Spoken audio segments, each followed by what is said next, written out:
Alrighty, well, that was just scared the crap out of me. I didn't realize we had, yeah, we got St. Louis ground. But welcome back to the stream, everyone. Boeing, or Dirigo 207 with you guys, coming at you today with leg number 2 as we head off toward Las Vegas here with Trans World Airlines in the now lovely MD80. This year, MD80 was the last MD80 ever built by McDonnell Douglas, hence it's the Spirit of Long Beach. Aircraft registration 984TW Tango Whiskey. Served with TWA until 2001 when it was transferred to American Airlines after American bought and took over TWA. Gonna go ahead and load up a stream here on my phone so I can keep a track of the chat. Hey, Size Knight, how we doing? But we already have ATC online, so I'm going to go ahead and get that ready. So we already got this all set up. Squawk 3307. So we're going to go ahead and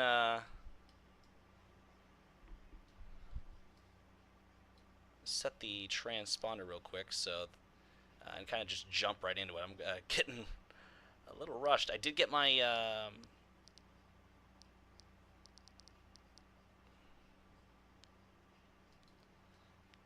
ATC figured out, so I should be able to communicate with ATC just fine, although I do need to reset the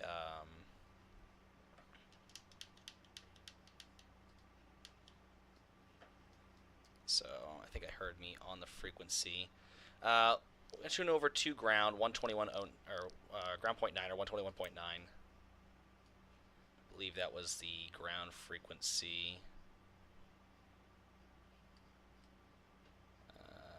Yep, so actually we're also going to tune up ATIS, which is on 125.025. So we'll grab that real quick, but I hope you all are doing well. Mayday's documented with Henry. Yeah, I'm doing okay. Just got home from work. Altimeter 2986. Visual approach runway 30 right. Departing runway 29er. Notices to air mission. Runway 30 left closed. Taxiway Golf closed between Taxiway Echo and Taxiway Charlie. Taxiway Delta closed between Taxiway Romeo and Taxiway Mike. Taxiway Hotel closed between Taxiway Echo and Taxiway Delta. Taxiway Lima between East and D. Taxiway November between East and D. Taxiway Papa between East and D. Taxiway Charlie between V and 1 Twer. Taxiway Delta between C and Victor closed. Use caution for personnel and equip adjacent to runways and taxiways. Advise on initial contact. You have information alpha. Well, we know we're information alpha. Airport ATIS information alpha 0459 Zulu. Web 320 at 7. Visibility 1 half. Runway 30 right RVR more than 6,000. Light drizzle. Mist. Ceiling 200 overcast. Temperature 9er. 2.7. Altimeter 2986. Visual approach runway 30 right. Departing runway 29er. Notices to air mission. Okay. Runway 30 left. So we're going back over to ground. So we're going to be departing runway 29. So we're going to be heading out to the long runway, which will be kind of back off that way. I'll show you all here in a minute. So we already got our pre-declearance, so I actually don't have to call anyone. Actually, I'm going to give him a call real quick. St. Louis ground TWA 456.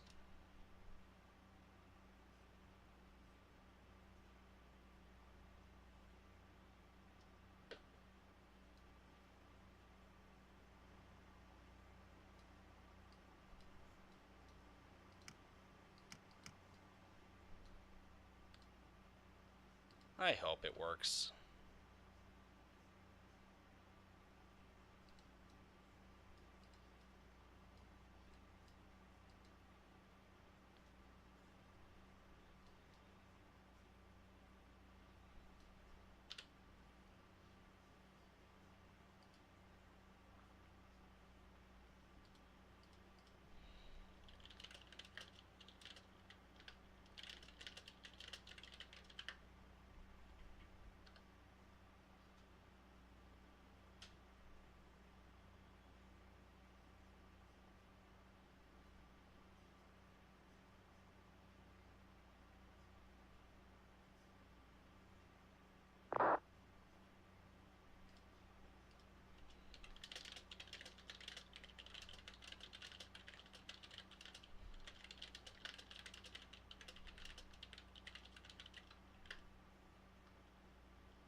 TWA 456, St. Louis ground, can you hear me now?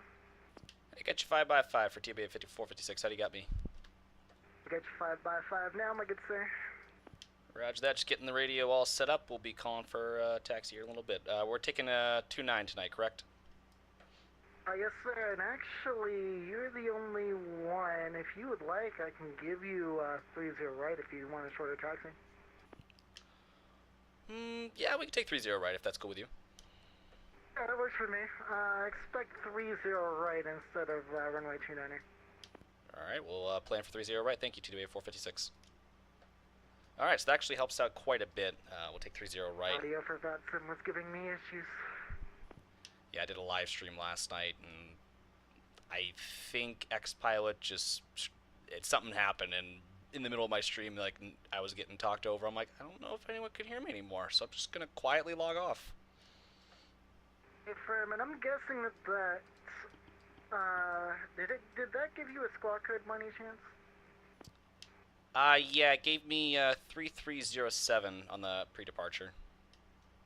Awesome. Just making sure that because I'm trying to what's it called? By the way, ignore the contact me for push. Push and start with actually. It's only given for some odd reason. It's only given me for you to contact me for push. So just go ahead and contact me for push if you're gonna push onto Charlie. Yeah, I think we'll probably end up on Charlie, and I don't know if this MD80 is going to swing very well into the alleyway, so we'll call you for push, TBA 456. No, that is actually another person sitting on their computer acting as air traffic control. And that's kind of the cool thing about Flight Sim, is you can actually get people who are sitting on their computers just as well, acting as, ATC or something like that. It's actually why I've always enjoyed Flight Sim a lot.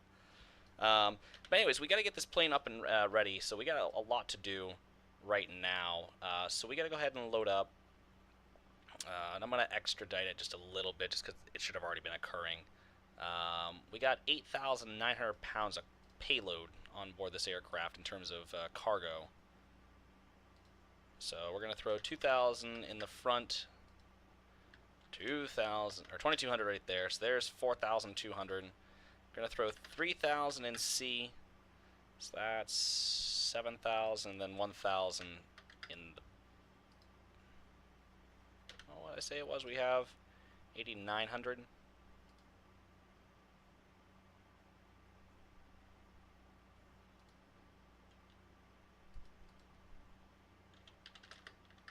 Perfect. As far as passengers today, we got 154 people.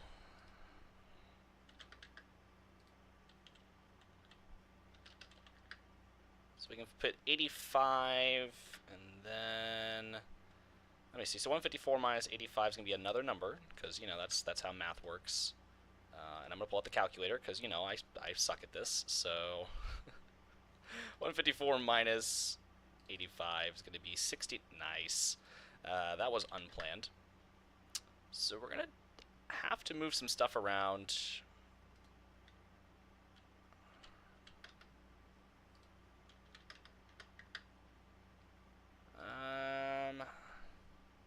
So can we do 85 out back? We can do 80. So we'll add 5 up front. So it'll be 74. Aircraft on frequency information. Bravo is current now. Winds are 320 at 7, altimeter's 2986. Just had to fix the little flow here because it's hard to see. There's hardly any visibility. Alright, so we'll grab Bravo here in a second. What if we can move a little more weight to the rear? So we're going to do 2,000, and we're going to do 39 in that aft station. Can I help you? Oh, are you kidding me?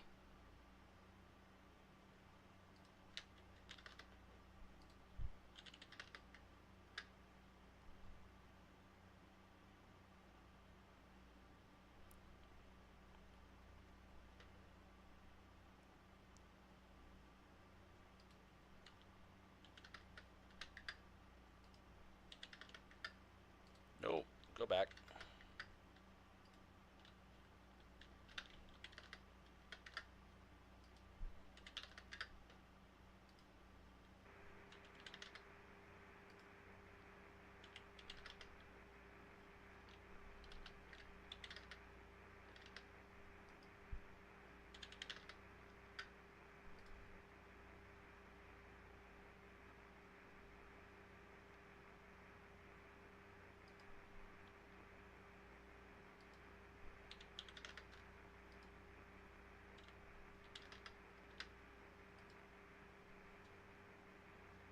It's fine. I don't care.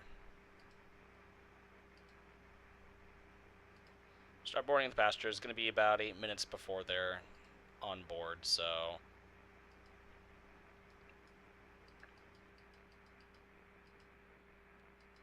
Someone's leaning on the microphone. Yep, so this is an IRL person. Aircraft information. Charlie is now current winds 310 at 9 altimeter 2986.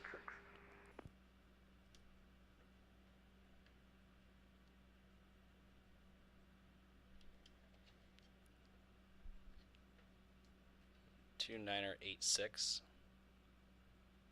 All right, so we're gonna listen to Charlie real quick. Departing 29er notices to air mission. Runway 30 left closed. No crossing runway 12 right at taxiway Golf.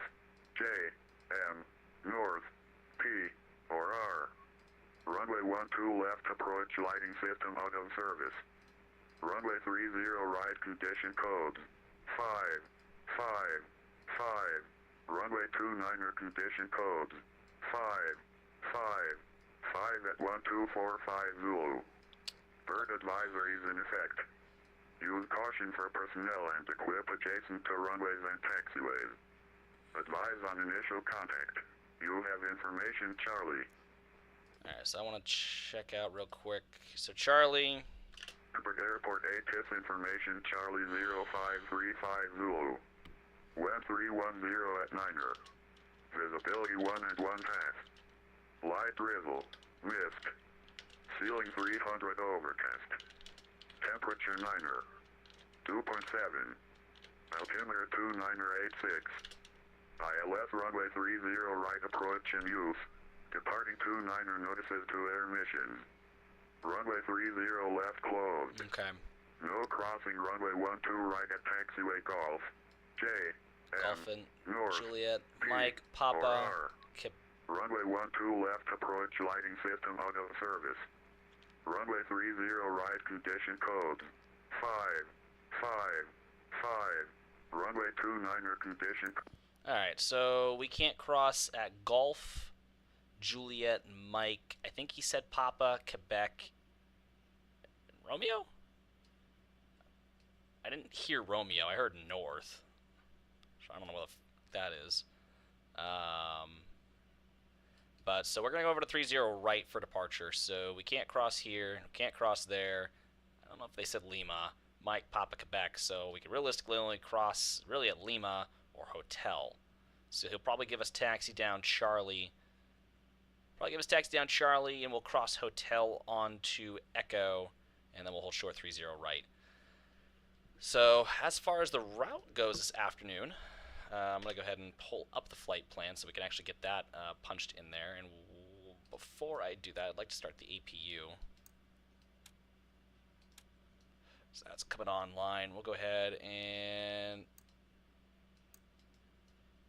get that all set up.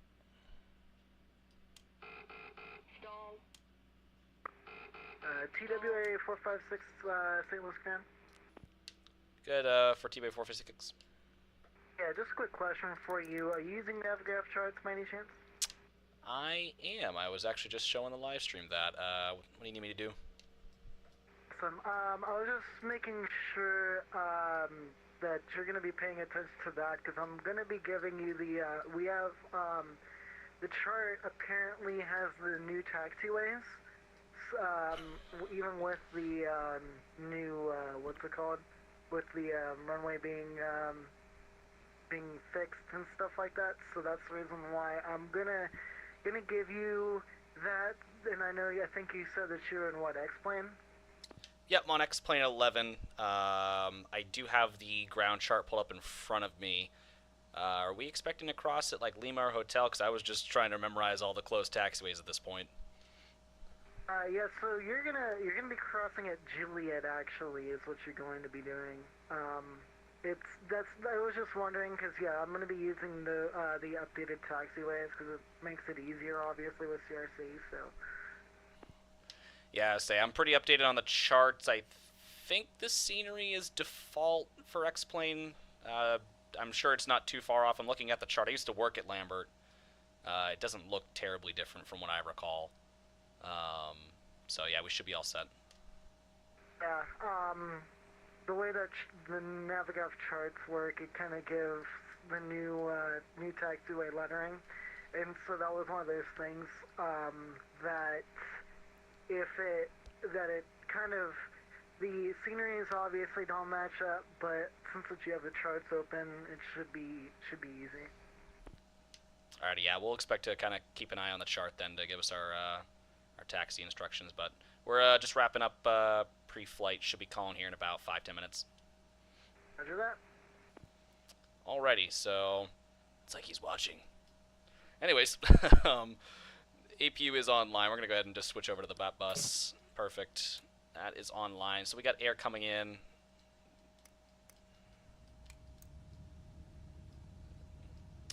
So the air is coming on. So let's go ahead and get the route going here.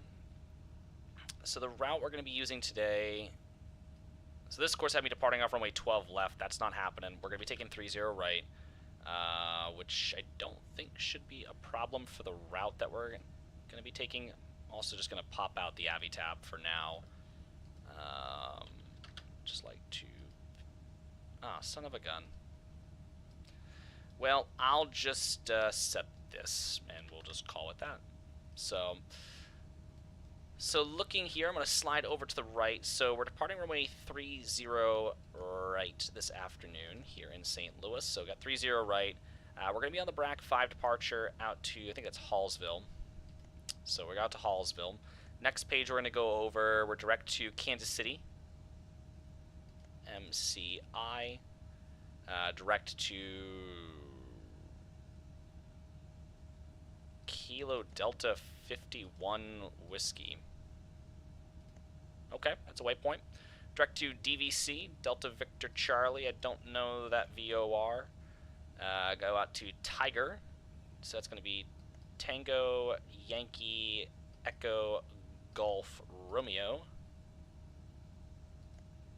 And then we'll be on the Chow 2 arrival into Las Vegas on runway 26 left.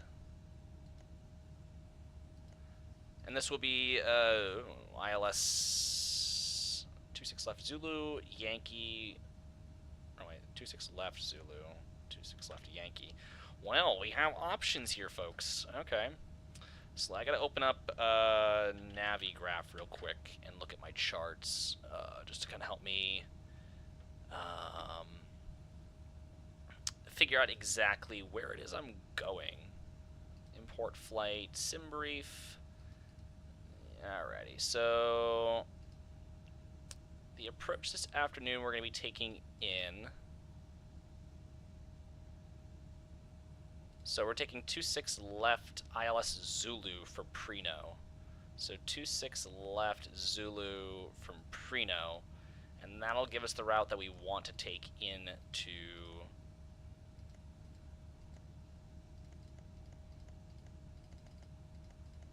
Las Vegas. So there's that.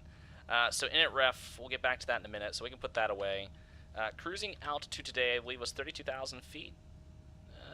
Let me see. I'm looking. Yep, we're going to be heading up to 32,000 feet this afternoon. Level 320. So there's that.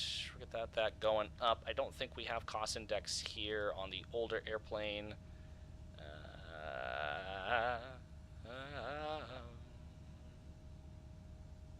No. So we're going to make up a number, probably 45. We'll just say 45 because, you know, max altitude 31,000 feet. So maybe we'll just go 30,000. There we go. Make an amendment. And then reserves this afternoon, let's see, 6 plus 8 plus 9. That's going to be a bigger number. 8 plus 9, 17, plus 6 is 18, 19, 20, 21, 22, 23. So 3, carry the 2, that's 2, 4, 8, 8.3 on the reserves. Cruising winds this afternoon will be 021 at 51. Excuse you. /51. ISA deviation will be 0. execute.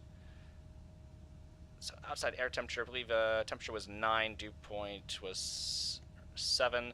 So we're V1 at 159, VR at 163, V2 at 169, plus 20 will give us our minimum safe speeds, 69, 79, 89. A little heavy with the airplane today. Actually, we're fairly heavy. And we'll set this for 30,000 feet. Perfect.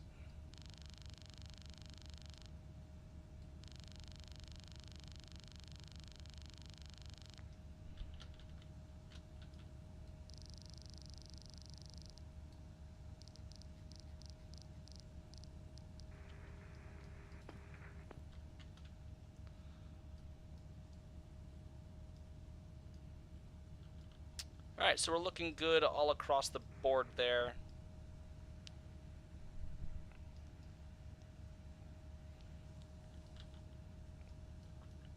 So let's see, passengers are all set. So we're going to go ahead and close the cargo doors, dismiss the GPU, so we're perfect there. Everything's looking good on that front. We're going to set that to map 20, perfect. Alright, so now what we need to do is plan our push. Ground to cockpit, please show me where you want to go.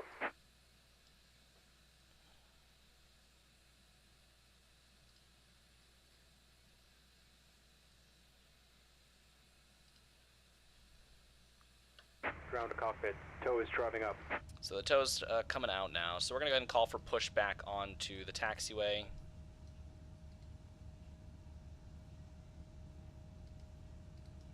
So there goes the door, that's closing up.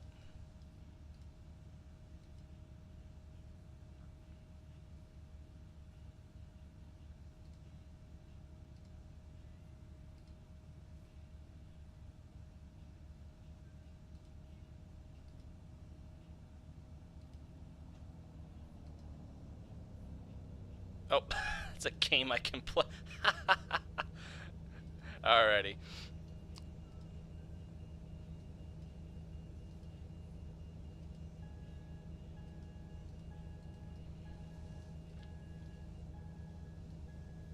Okay, all doors and hatches are closed. Ready to connect.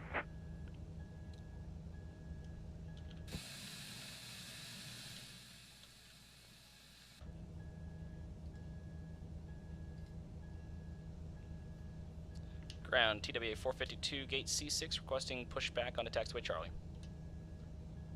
TWA 456, pushback is approved. Face east for me.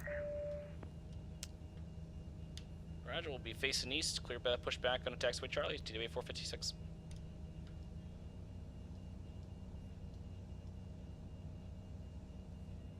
So east, so we push him back out onto, so we'll be facing toward downtown. Tow connected and bypass pin inserted. Release parking brake. Alright, so park brake's coming off, got the transponder on. Starting pushback, and you may start engines. So we're gonna kill those. Fuel pumps are all coming online at this point. Starting system A. Beacon, since we're in motion, we'll turn those floodlights off. I'm gonna start the clock. And we're gonna start engine number 2, or the right engine.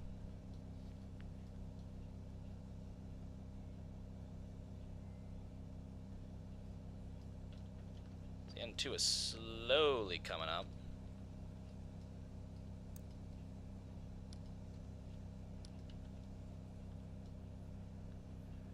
And I do mean slowly. That is slow, slow, slow.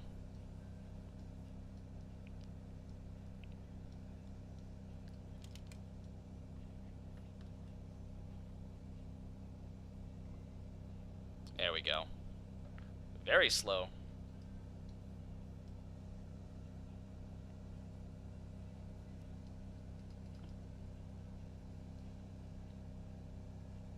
And TWA 456, I have an amendment to clearance. Wind just shifted.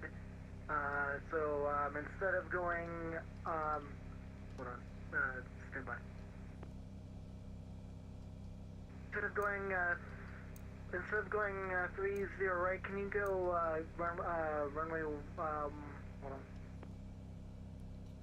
was gonna say probably. Go runway 12 left for me. Yeah, shouldn't be too big of a problem. We can plan for 12 left. We'll just need a minute to make that amendment to the plan in the FMC once we get the engine started here. Yes, sir. Nice. Yes, sir. Sorry about that. Yeah, just saw that the winds had shifted, so. Yeah. No worries. The winds like to love to float around on us, so we'll make that amendment. We'll give you a call and ready to go. TWA 456. Appreciate you. Just gotta flow with the plan. I mean, it's the other side of the runway, so it's still long. Long as he wasn't gonna put us on 06 or 24, because that would have been a nightmare. All right, so go ahead and get that going. The engine will click on when it's fully ready here.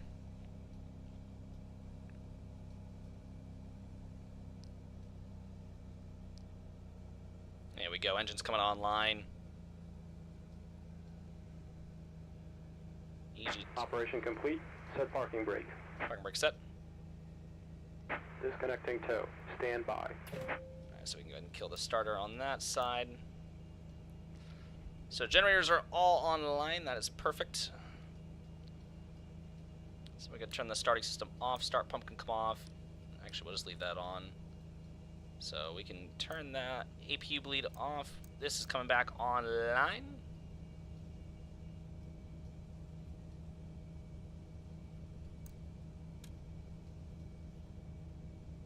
So everything is looking good at this point. We can go ahead and kill the APU now.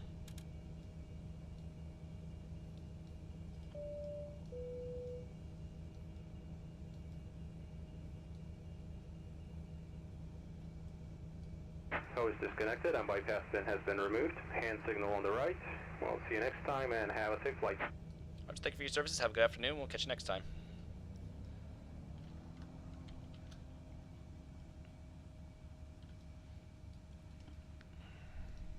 Alright, so once he's out of the way, we'll go ahead and make the adjustment to our flight plan, or we'll finish our start checklist, and then we'll make the amendment and we'll get going.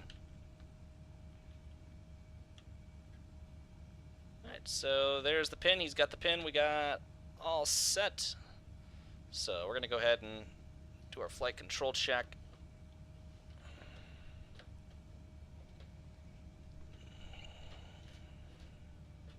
Perfect. Set flaps 15. And we'll set the trim.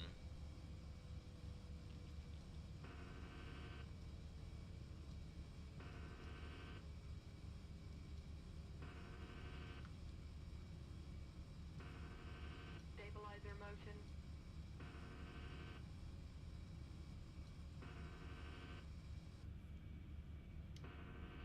Alright, so that is all set. So we're going to go back here to departure. So we're taking 12 left.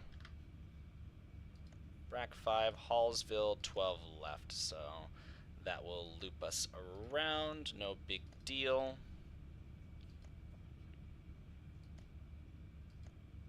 Everything is still looking a-okay. And TWA 456, if I give you it, can you swing a UE on a Delta if I give it to you?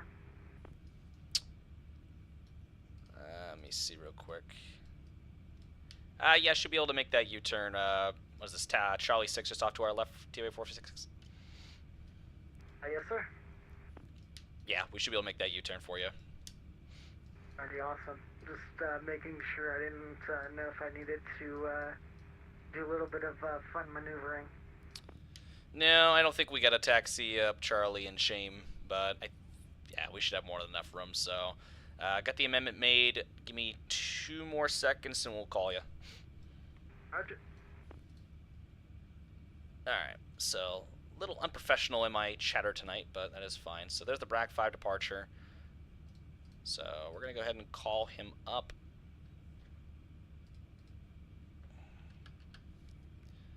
TWA 456 requesting taxi runway 12 left. TWA 456. Stand by 1 foot. Stand by. TWA 456, is information Delta is current. Make sure you have that on board for me, please. Yeah, we do have Delta. That was what I was forgetting. We have Delta, and we're still ready for taxi 12 left.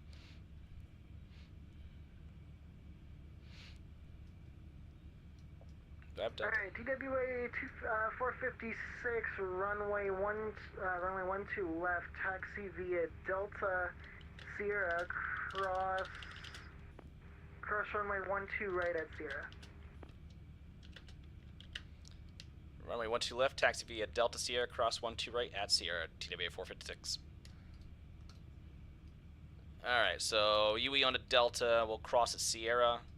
We are clear to cross 12 right at Sierra, we'll hold short, so... Parker work is off, taxi light coming on. Everything else is looking phenomenal up here. Let's give it the go.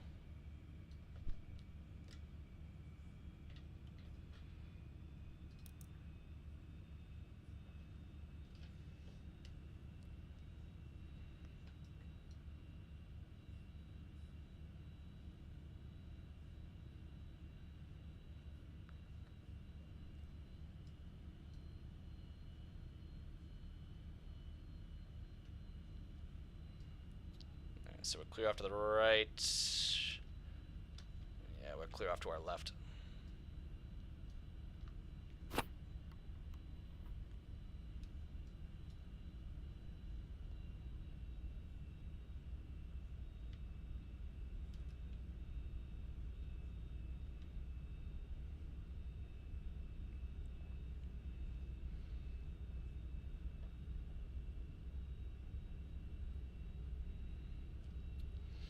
So it should be a pretty smooth flight over. We're looking about 3 hours en route.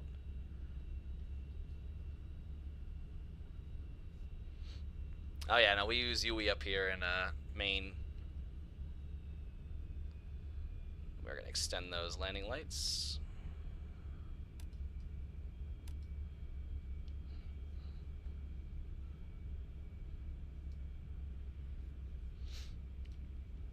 Alright, so looking at the departure, we're going to be heading straight out on a heading of 123 to Hefner. Gonna be looks like above that at 2,500, so set that to 123. My plane is slowing down, so we're going to give that some acceleration. Keep it on the go. Well, that's giving a little swoosh there. We're going to test that out. A little more juice, airplane. Come on.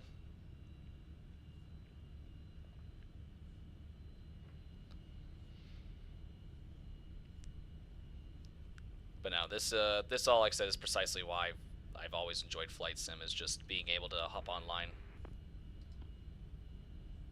I don't think there's any other aircraft in the vicinity. No, I'm literally the only person here.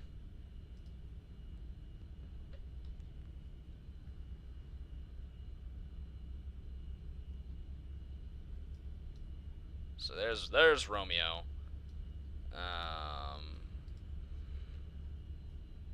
So looks like they removed Romeo. Yeah, they removed Romeo, so Romeo's gone, so that taxiway is no longer. Moderately upsetting. Weird, they changed the flow of St. Louis.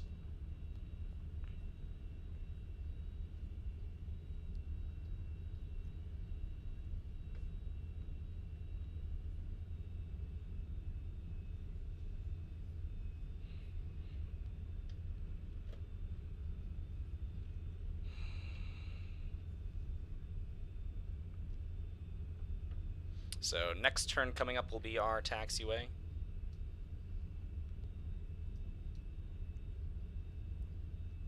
So once we get going, this plane is like a rocket ship. It is going to want to get right up off the ground real quick. There's one thing this plane loves to do, and it is fly. The Maddog loves to fly.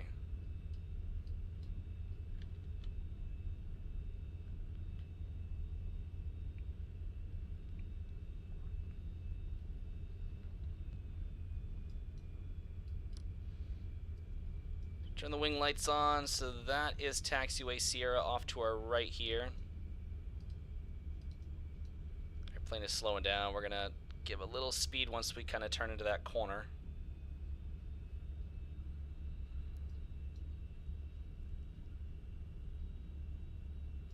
It's making a hard turn, so in all reality, this runway is closed. Still need to make sure that we're clear of all vehicles and stuff like that, so we'll be looking for any ground equipment that would be meandering off in front of us.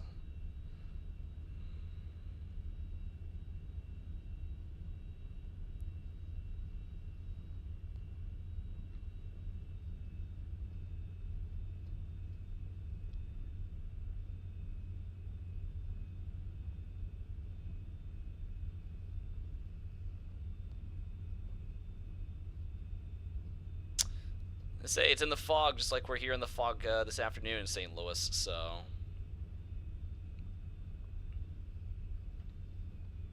probably gonna be a TWA 456 departure is offline, monitor Unicom 122.8. Have a good flight to Vegas.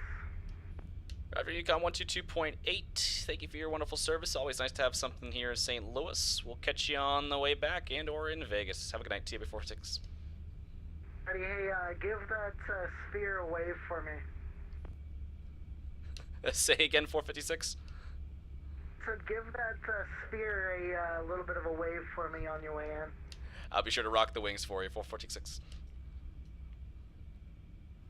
Alrighty, so we're over to Unicom 122.8. He's talking about that big sphere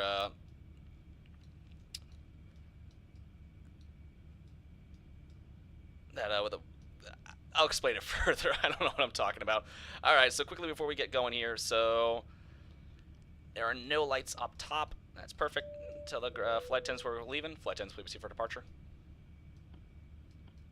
All right, everything is good up there. No abnormalities, or anomalies, whatever I'm trying to say. I don't know what I'm saying at this point. Rudder travel unrestricted.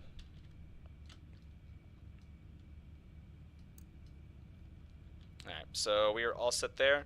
Lights on, transponder TARA, perfect. Auto brake set, takeoff. We are going to be all set. Takeoff flex set on there. I say we're pretty much all set to go. St. Louis traffic, TWA 456, taxiway Sierra, departing runway 12 left on the BRAC 5 departure, St. Louis. Alright, so looking out towards final, really can't see anything, but I don't see any lights coming into view.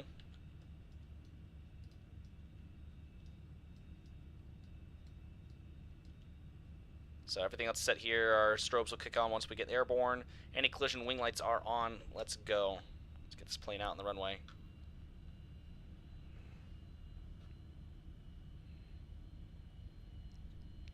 Ugh. Yeah, my neck is just killing me right now. Once we get airborne and get up to a decent altitude, I am going to just kind of break away for a moment, get some Pepsi, because I forgot to do that before the stream. Bit of a me problem, but, you know. Alright, the clock is set.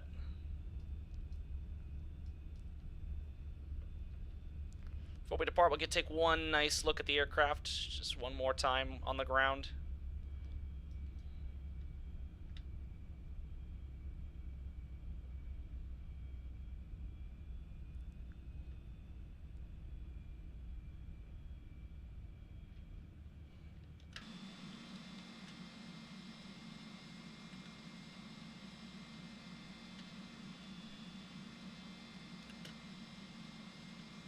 There's our bird. All right, off the brakes. Actually, we're going to just kind of spool with the throttle just a little bit. Off the brakes. All right, we're going full thrust. Takeoff power set.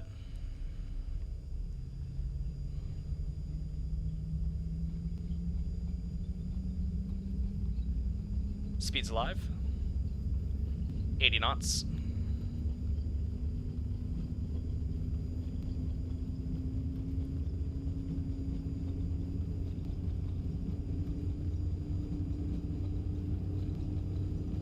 There she goes. V1, rotate. She's already flying. Positive rate. Gear up.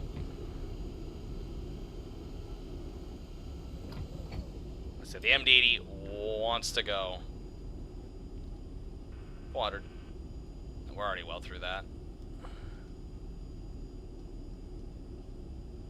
1,000. Thrust reduction. Lower that nose.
There we go. So that's set. So we're going to bring the flaps up to 11.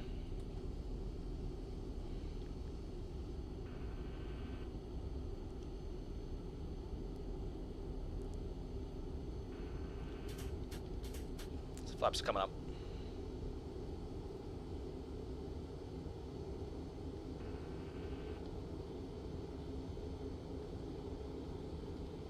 I'm going to turn the environmentals down just a touch.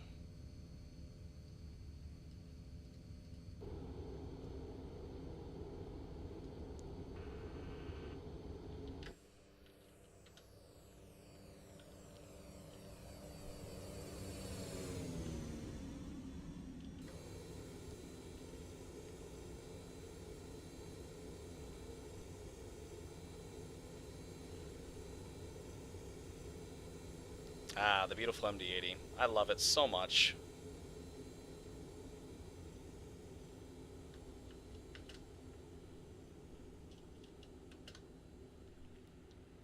And what a gorgeous paint scheme too. I mean, that's just class.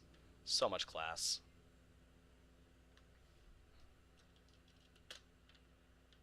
Alright, back on board. Just come back to reality real quick.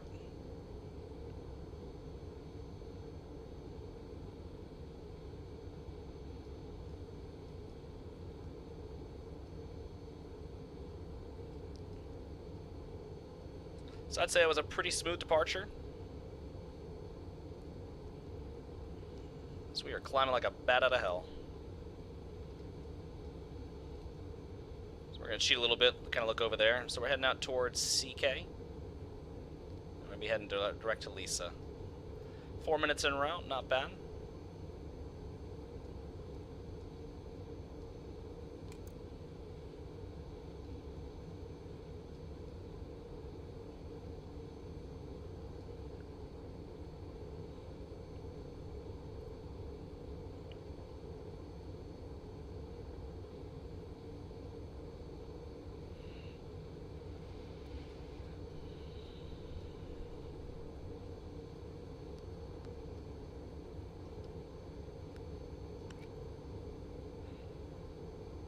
No, the MD-80 is one of my, like I said, one of my favorite all-time airplanes. This plane has constantly challenged me in my flight sim career. I've made some decent landings in this, but I've botched a lot of landings in this thing. This airplane is truly the beast to end all beasts.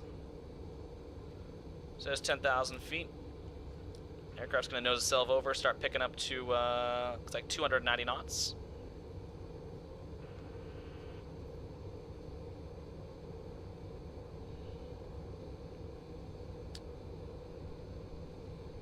Have to let me know how the audio is doing, just in case I'm not coming through loud enough at all. So I'm going to just turn this down some on my end, so that way I'm not deafly screaming into the microphone. The flight attendants know that we passed through 10,000. They're clear to start cabin service when they're able.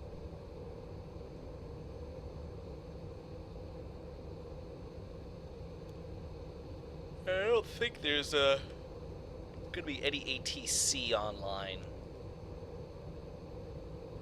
Let me see. Sim. Oh, we're at Sim Plaza. Not quite what I wanted. Sim Aware. There we go. So it looks like there is really no ATC unless SoCal Center or LA Center stays online.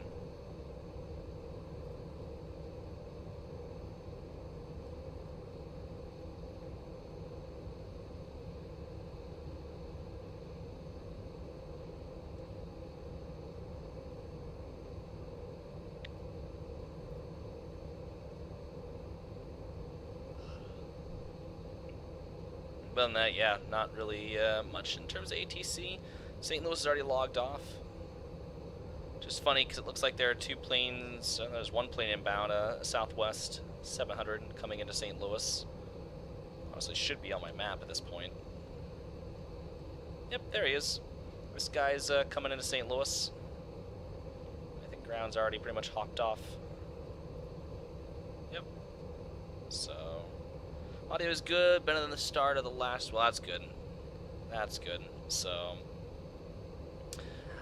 while we were delayed in St. Louis, we did touch base with team owner, or our team owner, Jason Fontaine and such, as well as got a hold of. Oh, excuse me. Ugh. Excuse me, I'm very sorry. Had a long day at work. Anyways, we spoke with Jason Fontaine as well as Allison Cloutier, our director of competition, and we were put in touch with Cal Wells over at PPI. Spoke to them on the phone. We will be racing in the Cup race this weekend for PPI in the 32 in replacement of Ricky Craven. So this will be our third full-time start in the Busch Series, and we're already getting some seat time in Cup, which hey, we'll take. It's not a great ride, not a fast ride, but it's a ride, so we're gonna take it and get that going. Unsure yet of what the plan is going forward, if we're gonna be racing the next race for PPI. Didn't sound like it, to be honest with you. Alright, passing flight level 180, standard barrel set, 29.92. So we will be racing at least both races this weekend before we head back off. So our first Cup race will be coming up as we get ready for that. So we'll be in the number 32 Tide Ford Taurus. A little bit of a manufacturer change for us since we've been predominantly GM. But regardless, that will be what we do.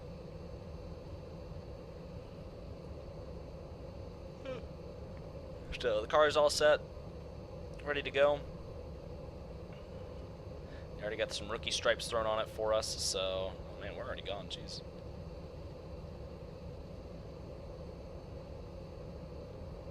Oh, that is Hallsville. Okay.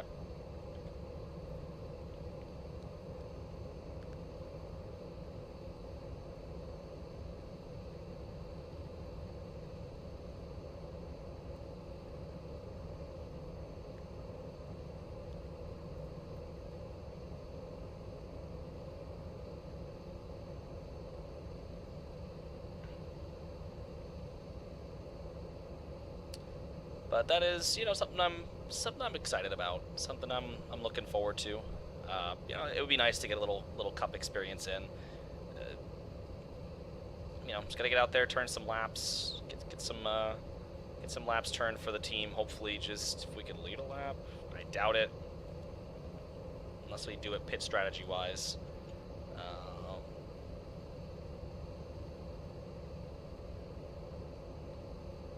Yeah, that ride just, happened upon us just because of the circumstances of Ricky Craven's injuries and stuff like that, and the fact that he'll be missing at least 8 races. But, Definitely won't be moving up to the Cup anytime soon, but at least for now, we'll be participating in this Cup event, as well as Talladega. Talladega will be our interesting one that we'll be running in.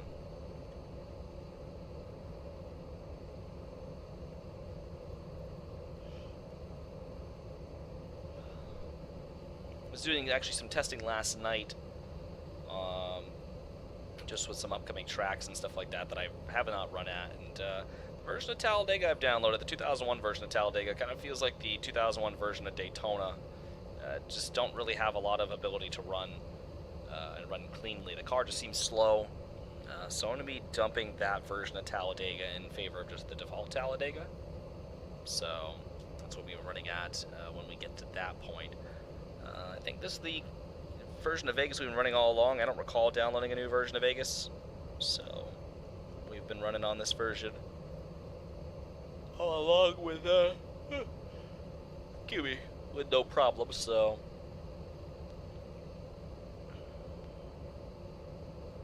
but once we land, I'll be hopefully tackling those streams tomorrow night, getting both the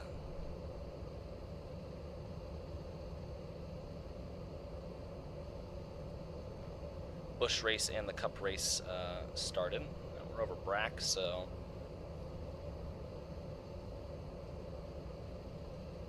heading out to Ramos and then Hallsville.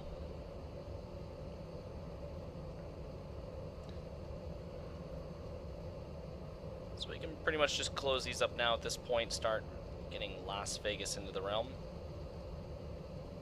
This is McCarran International. So our arrival is going to be the Chow 2, looks like. Not sure about running for another Pontiac team. At least right now we're running for PPI, just the moment.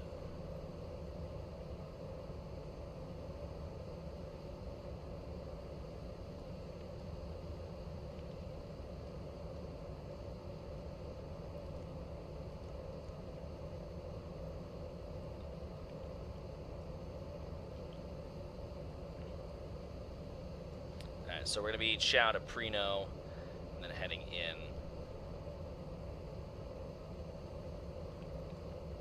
So Tiger, Warka, Doug, Hang, Allen, Chow. Wolf, looks like Tattoo, Curlos, and then Prino.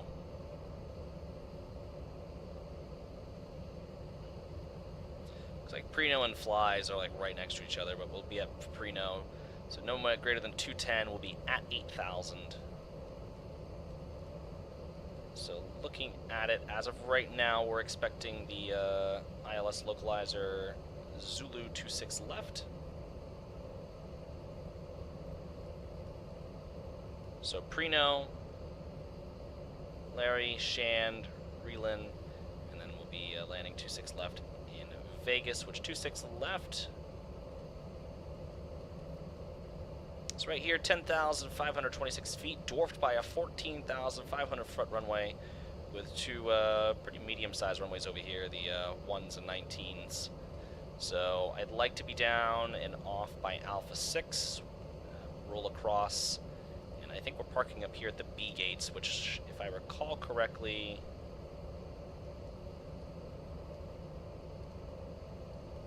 I'm parking at B. Oh, let me see. I know I put it in Sam.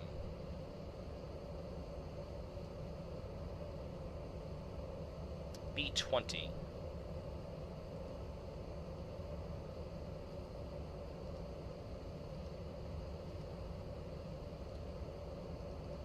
Can play a little game while I'm up here.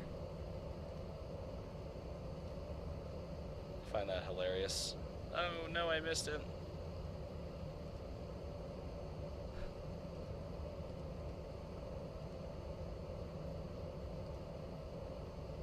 What the?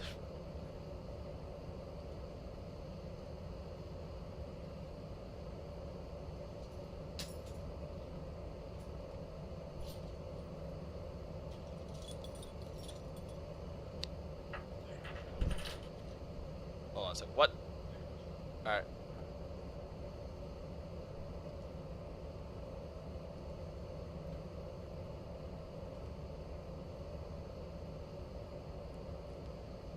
Alright, before I get too sucked into that, so we're going to be parking at B20 down here, so if we come off Alpha 6, might roll right, B7, then up 15 towards B20, or we'll just roll Alpha 6 on the Golf, right turn, and then left into the gate, so...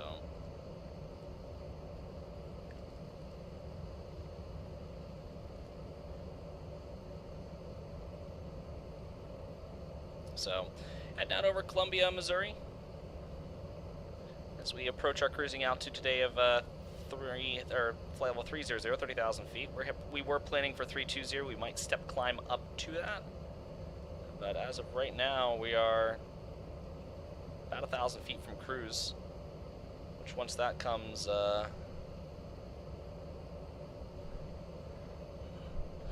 gonna break, get the Pepsi, maybe a Danish real quick.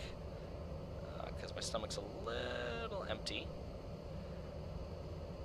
But yeah, so we raced in for a Ford team for the first time since the end of our 98 season. We ran Ford for our first our rookie season. They only ran with us for that season before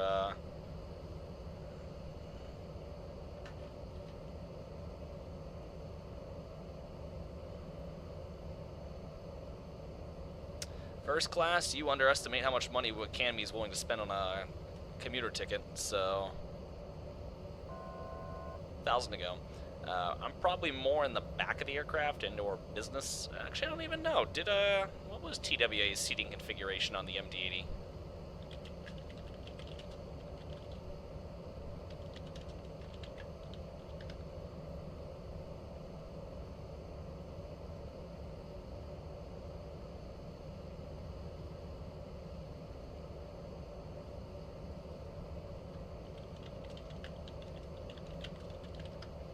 Let's see.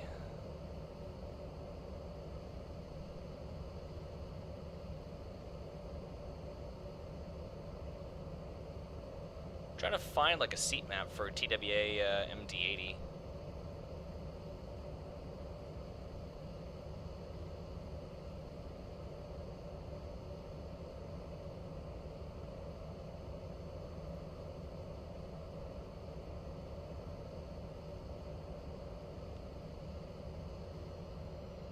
We're leveling off at flight level 300, perfect. Set that for cruise, and...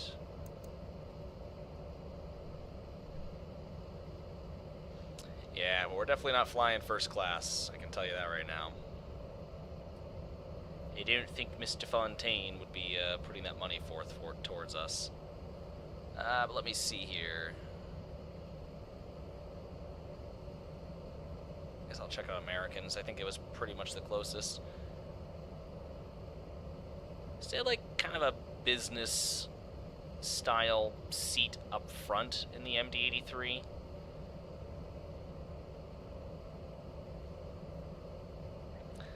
But yeah, I don't really have a seat map for TWA. So... but yeah, so this probably, oh yeah, no, I mean, in my opinion, we're hurtling through the sky at about Mach 0.757. Let's see, do we have a ground speed?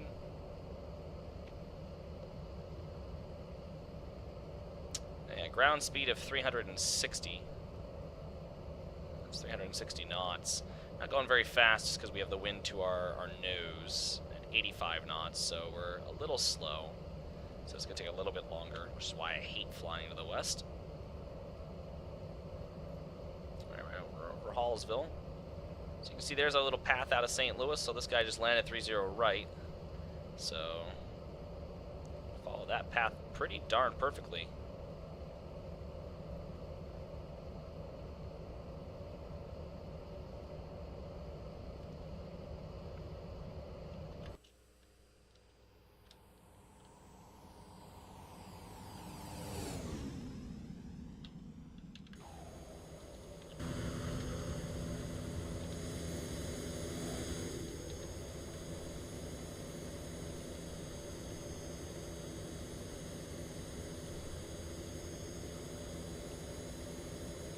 I think it's such a great looking airplane.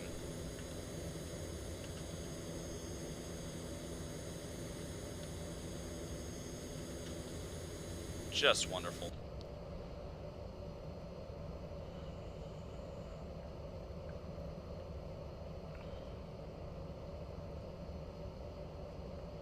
Yeah, we're en route, so not much else to do up here. Looking forward toward us, so we're got about 1,007 nautical miles to go. Seeing about 360 knots. So probably a couple more hours. Should be on the ground by at least 4 a.m. my time. So I hope.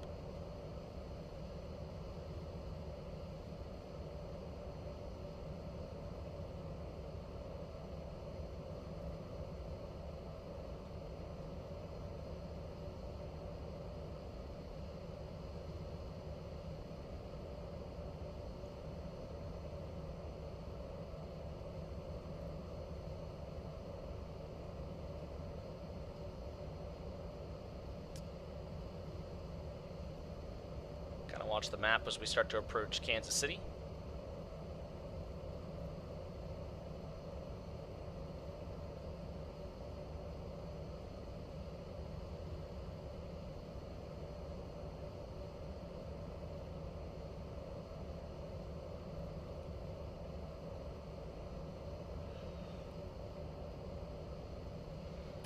Yeah, I've thought about, you know, finances and stuff like that, but there's already a lot that I'm breaking down at this point. So I know Squared. I actually watched. Did I watch the rest of his season? I don't think I actually watched the rest of his season. So I think I need to catch up on some of his videos. I actually haven't seen any of his videos lately. I don't know if he's posted or not.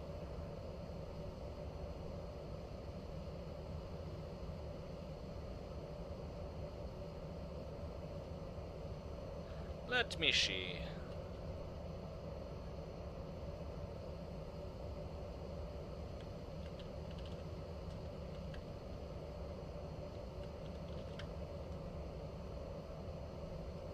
Well, that's not how you spell that.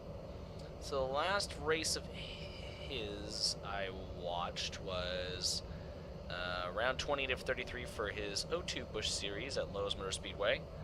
I've yet to watch Memphis, Atlanta, North Carolina, Phoenix, and Homestead, so do have a little bit to catch up on. I wonder what he'll do for next season.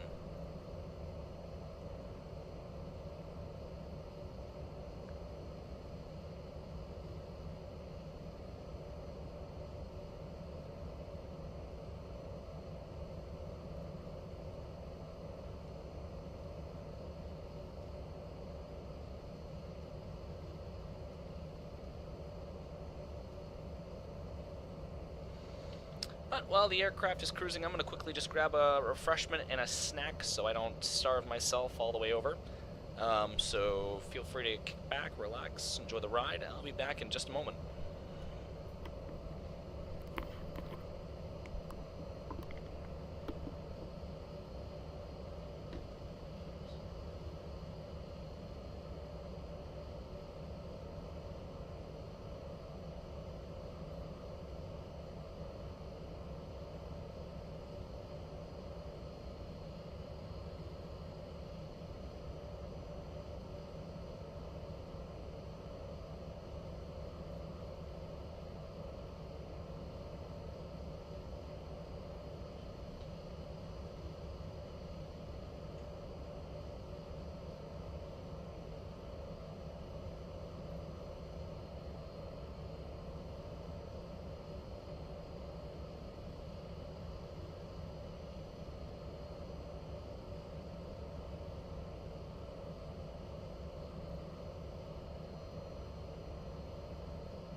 Alrighty, we are back. So, apparently I'm eating breakfast at this hour. IRL. Raspberry Danish and some Siggy's Icelandic Provisions coconut yogurt. So, apparently I'm diving into the breakfast menu at this nice early hour. Well, I mean, technically it is morning, I guess, so... I'll start with the yogurt, but... anyways, let's see... Is 2002 long wrapped up?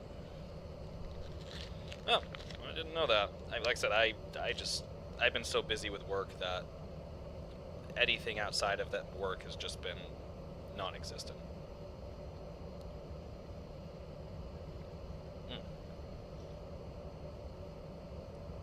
I love this yogurt.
Right now, looking forward to the rest of the 2001 season.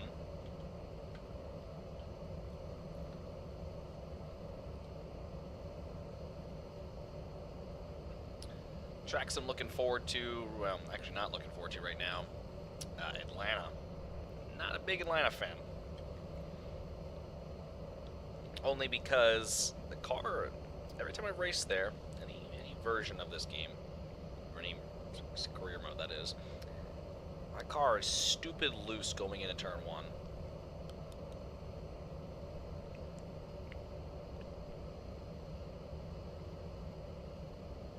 And some of my worst wrecks have been in Atlanta.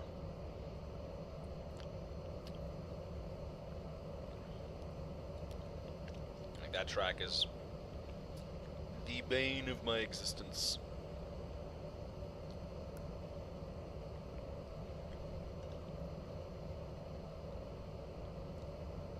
But 2 races I'm not really looking forward to right now: Atlanta and Darlington. Darlington just because I know it's a tough track.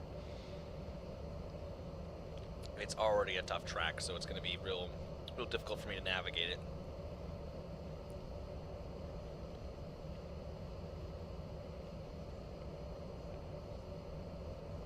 Because I always found I'm incredible in turns 1 and 2. I am abysmal in 3 and 4.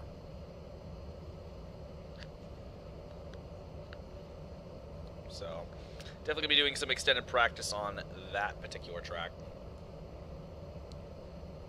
I am excited to run there, though.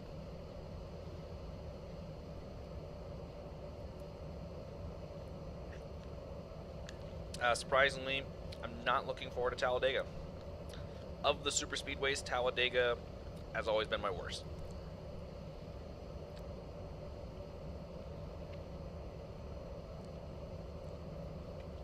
Talladega is just not a great track. I mean, it's fun, but I always seem to run into some big problems at Talladega,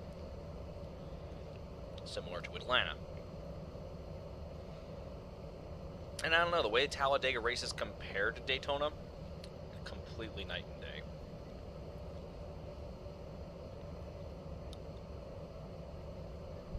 Nazareth, hate Nazareth.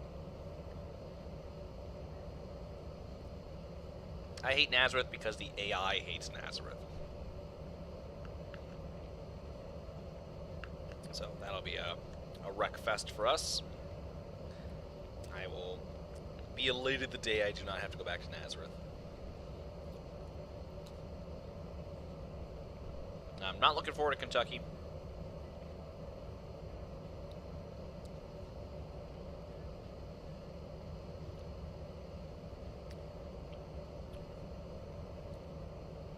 I am looking forward to, definitely looking forward to Bristol, and that'll be fun. Going back to Richmond, of course, New Hampshire. Always love going to New Hampshire. Getting on to Charlotte this year, that'll be kind of the interesting one. Charlotte's been real hit or miss for me. But I like Charlotte just a little more than I like Atlanta. Atlanta, if I can get a good, clean start, love it. It's always the start.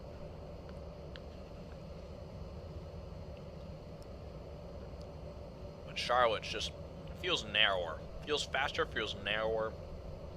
I feel like there's just less room to run. And it feels like you're just threading the needle every single time. I'm looking forward to the Glen this year. I'm really looking forward to the Glen. Hoping we can actually finish that race this year. Dover. Actually looking really forward to going to Dover.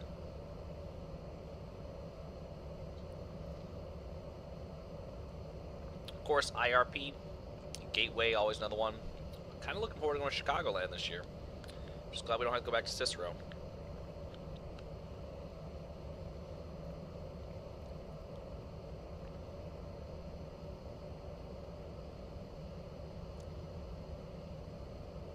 Memphis is another good track of ours. Of course, I'm looking forward to returning to Rockingham. Love to return to Rockingham. That'll be in November, toward the end of the season. And then Phoenix, I don't know. Phoenix can be a mixed bag. Pretty decent there on the trucks. On the trucks, I think we won last season, didn't we?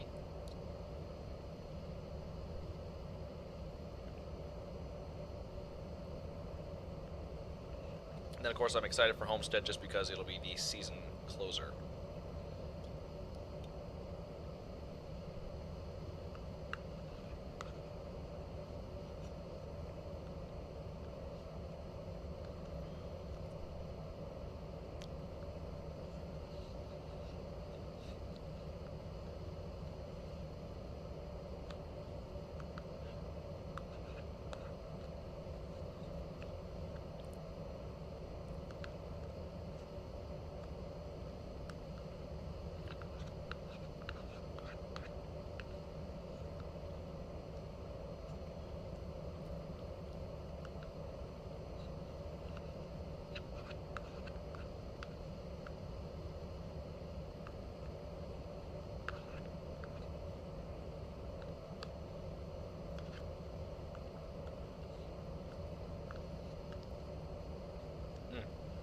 Yeah, no, that was a good yogurt.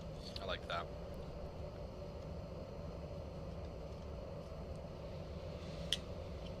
Now we just have room for raspberry Danish.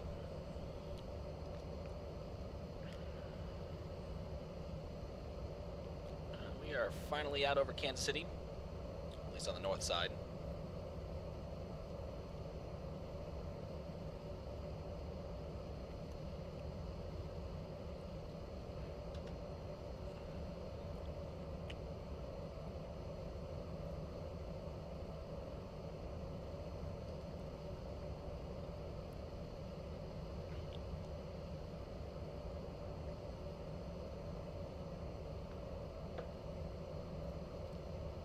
Yeah, 2001 is looking like it's up to a pretty decent start.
Let me see real quick. Just gotta look up something. Give me one moment.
sorry. Just had to look up a couple things in relation to my week ahead.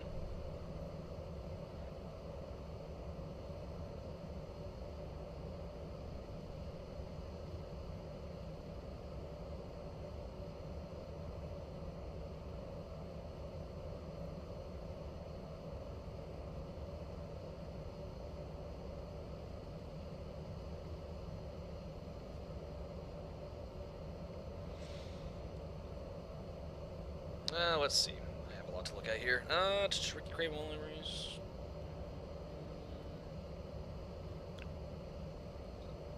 Huh. Yeah, Kyle Busch had in 2015 had a massive comeback. Yeah, he's gonna definitely have some championship implications going forward. I was for certain last year was his year. I forget how many wins he had exactly. Got some turbulence.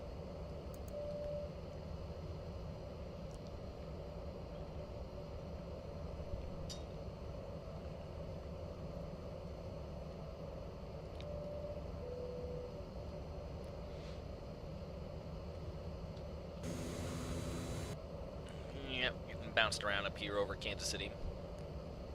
On the backside of, I think there's a system pushing through. But Craven had a wonderful season last season, but somehow, despite all the wins he had, he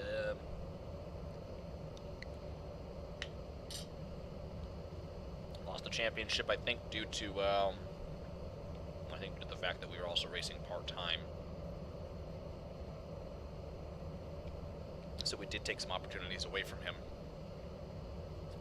But just went to show that, you know, we were competitive right out of the gate. I mean, I think we have a phenomenal engine program and such, but, you know.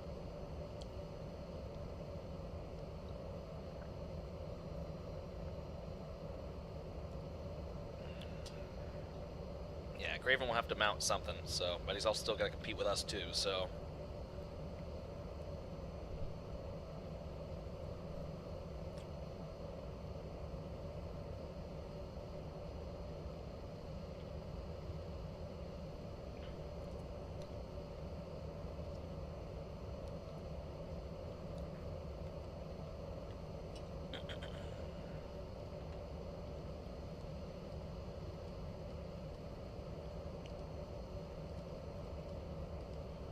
So, just kind of looking as we fly along. So there's Topeka off to my left.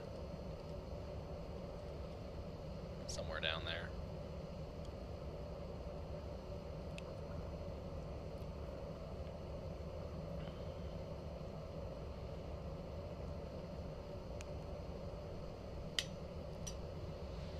But definitely didn't expect Tim Lexington to be joining us.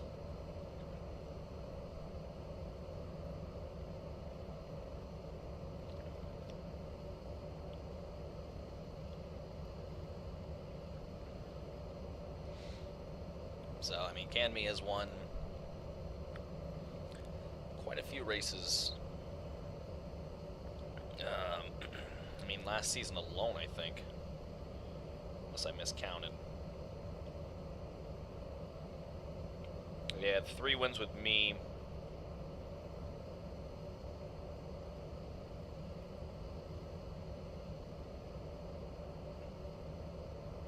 They had 13 wins altogether by the time I think I punched in for race number 26. Or, well, 13 wins total between me and Ricky Craven.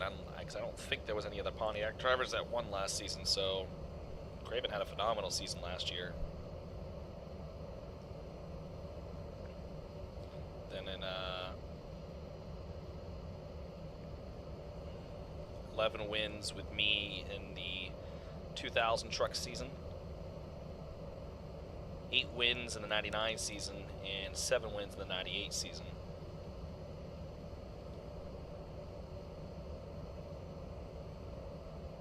So, I mean, just dominant. I mean, we've just come out swinging. Tim has done all right. He's getting there.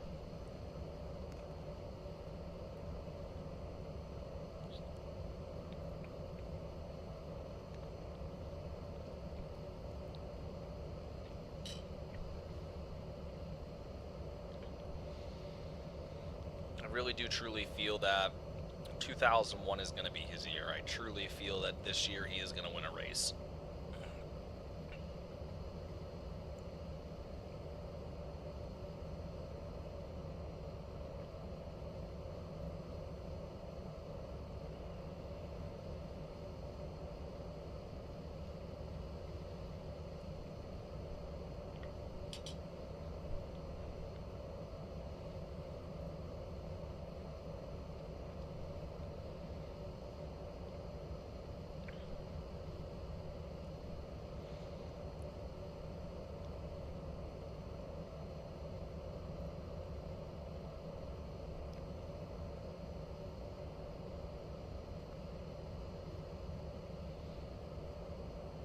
I'm going to say, because I had the 9, 8, and 7,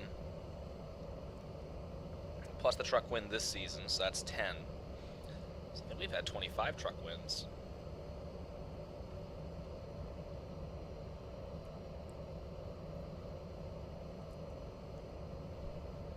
Unless my math is off. Which it shouldn't be, but anyhow. Aw, Toby's sleeping. And of course, when I get ready for bed, he'll be wide awake, just meowing his brains out.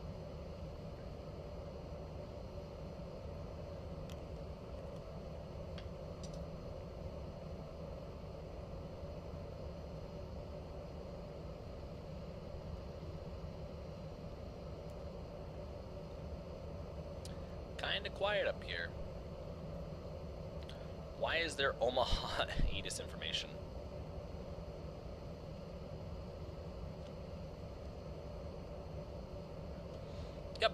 Yep. So I have 4 bush wins. Oh, hi, Toby. You okay, buddy? Go back to sleep. Go back to sleep, buddy.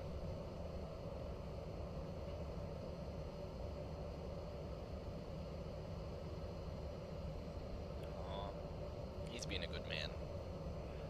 But yeah, so we got our 4th bush win this past race at Rockingham. Our first of 2001. Our first as a full-time driver. Managed to sneak 3 in last season, so.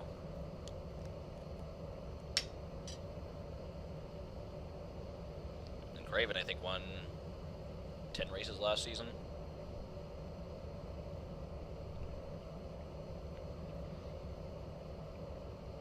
I mean, him and Mark Martin were just spanking the competition. It was basically the Ricky Craven Mark Martin show.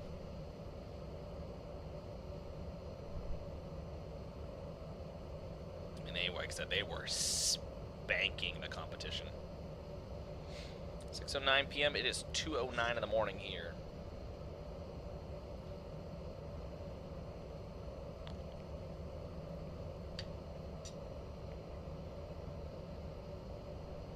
But in game, I think local, it's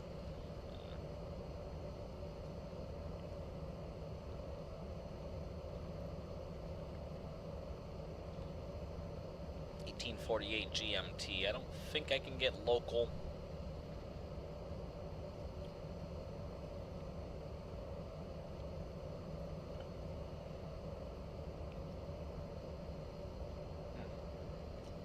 That was a good little supper.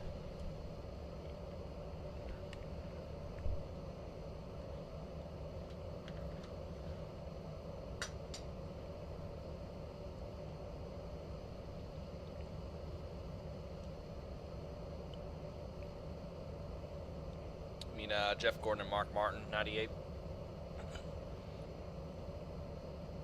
So unfortunately, Ricky Craven IRL was more of a journeyman. Yeah, I was saying, I'm like, Craven was not competing with Jeff Gordon as much as I wish he would have.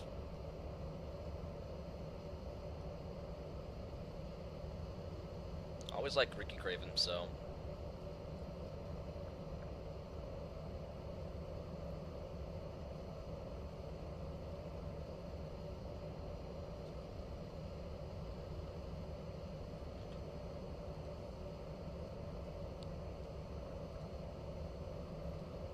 Salina Regional.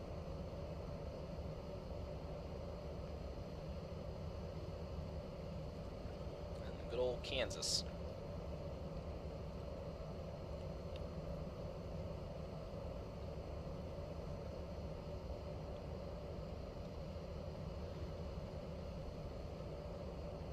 Actually, one thing I never did check was Las Vegas elevation, which is 2,181 feet.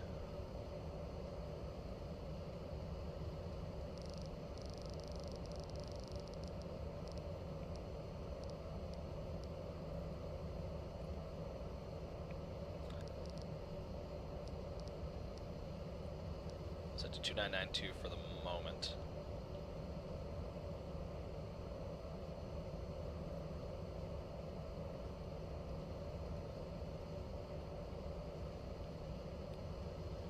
So let's take a look at the cabin real quick.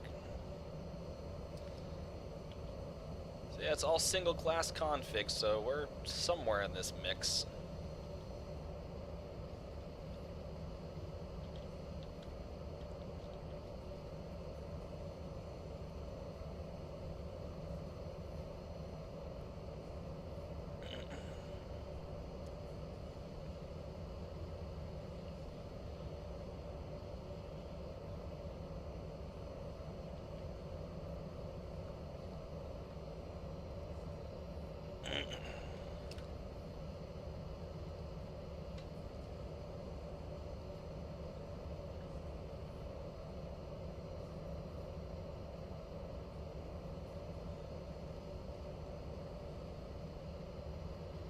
Yeah, this looks like absolutely no ATC online.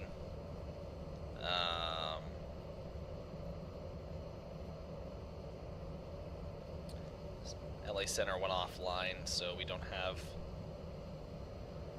any ATC there. We're still not even halfway there yet. 902 nautical miles to go.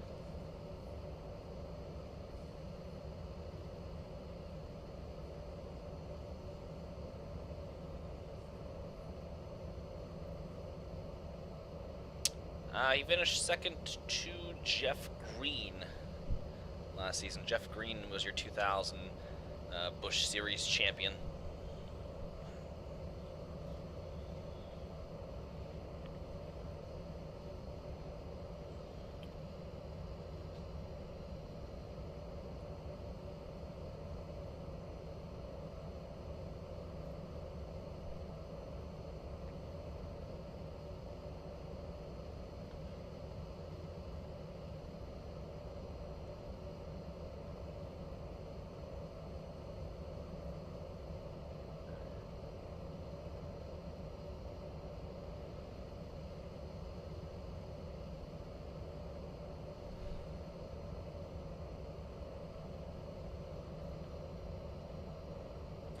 So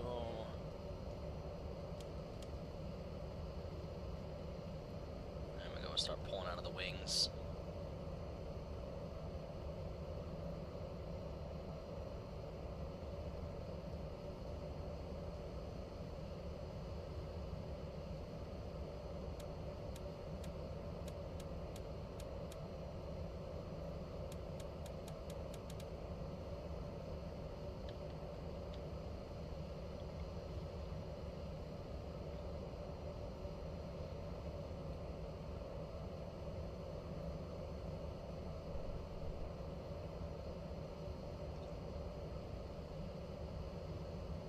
Yeah, fairly quiet here. Not a whole lot else going on. It's kind of the part of the flight where I'd kind of kick off and do something else or whatnot. Of course, trying to find things to talk about, especially this hour. A little rough on my end.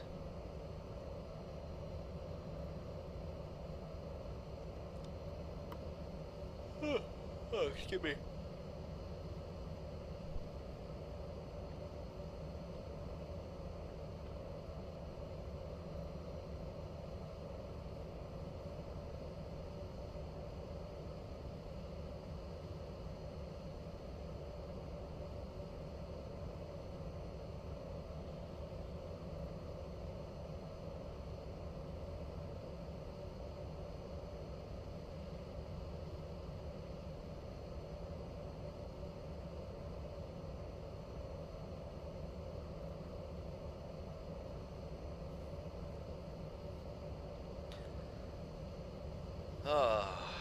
Sorry. Just sitting here thinking like, what am I gonna talk about? I suppose I could talk about my day a little bit. It's freaking cold today. It was cold.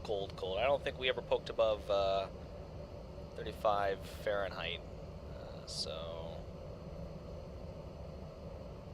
I think, yeah, it sat around 35, 32 degrees all day, so 0 Celsius just about all day.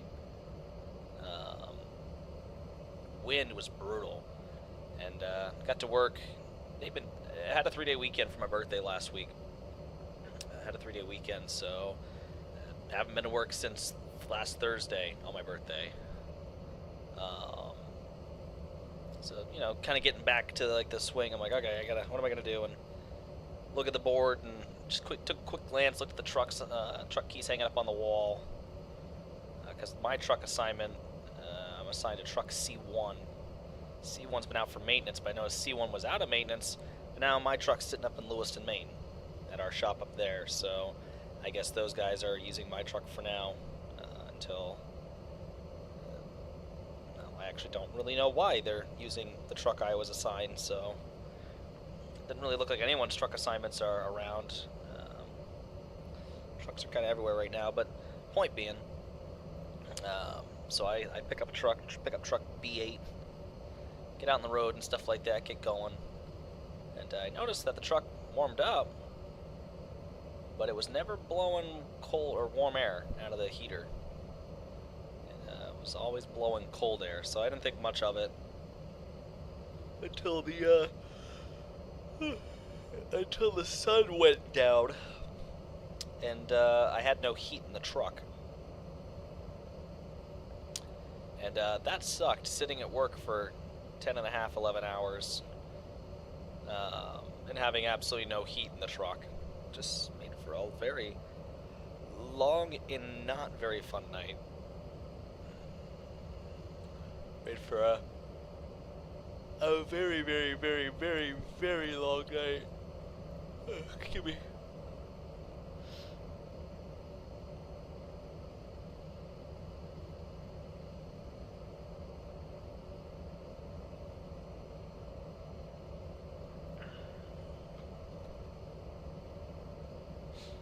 But yeah, we made it through.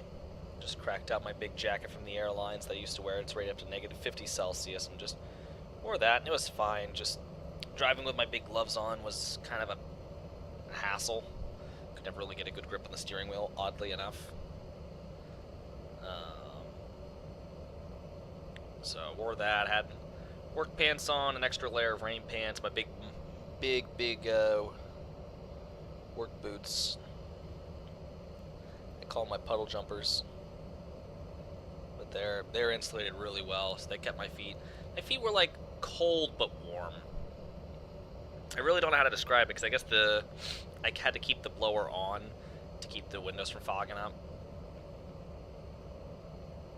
And the setting I had to get the window defrost on also clicked on the air to my feet, so I had cold air blowing on my feet for most of the night, which, so with these big boots, they're just steel toe rubber. They're pretty, like I said, they're well insulated. But just I could just feel the cold on them just from the blower blowing right onto them, and then really the only thing that was cold was my nose and my hands. Once you lose, once your hands get cold, that's kind of it. Your day's over. Once your hands get cold, I think, in my opinion, your day's over. You might as well just go home. That's just kind of my humblest of the humble opinions.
But anyways, sorry, I was responding to a message that someone had sent. Of course, when you kick on OBS, Discord goes into streamer mode, which is nice.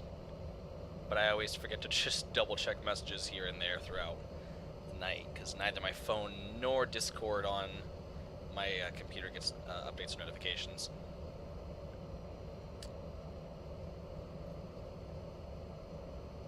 Why am I over here?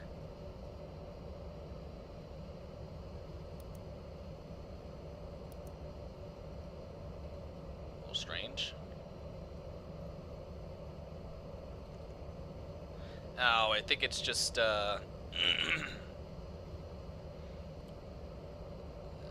it'll bring us back on course, basically, I think.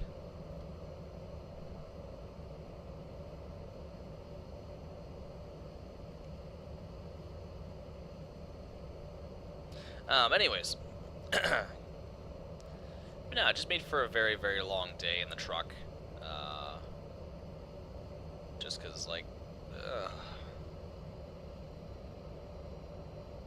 I said, when it gets cold, it just, I get useless. I don't particularly care for the cold. I have heard time and time and time again, especially when I worked in St. Louis out in the ramp, because I used to get all bundled up, like, long before anyone else would.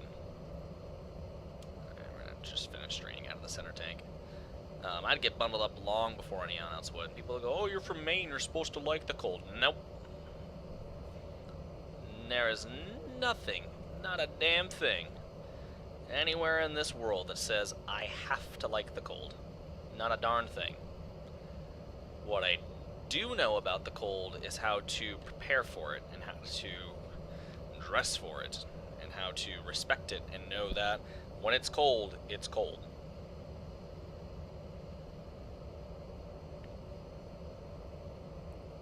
To put it to you this way, I am a small human being. I am 5'9" and about 155 pounds. I'm not a maybe 160 now. A little bit of muscle on me. There is a modicum of muscle on me. I'm not a very big person. I've always been small, which is fine. I enjoy being small. But when it comes to winter weather, being small is not great, because that cold will just cut right through you. Whereas if I was larger, yeah, summertime's gonna suck for me, but hey, the wintertime's not bad, and in a wintertime state, well, you're gonna need all the help you can get. But no, I used to hate it when people would say that, oh, you're from Maine, you're supposed to like the cold. Screw off. But it was a pretty decent night at work. Busy. I got a lot of battery calls. And the tough part, for me anyways, is I think I had like 11 battery calls today out of 13 calls. The other 2 were lockouts. And every single call I came to was either a battery that I did not have on the truck, so I'd have to go all the way back to the shop to get, or it was a battery that we didn't carry and I couldn't do the installation. Or alternatively, on the third option, there was a couple of batteries that I could have sold to cars that I absolutely had the battery, but it would require an additional reset, to which the member's like, oh no, I'll just take it to my dealership and have them be able to do it. So 11 battery calls and not a single one bought a battery for me. So it's like, ugh. And I think the one at the very end would have, but it was late and I was cold. How similar is my NR 2003 Kermoda? I wouldn't say very. I feel like we both do our own thing.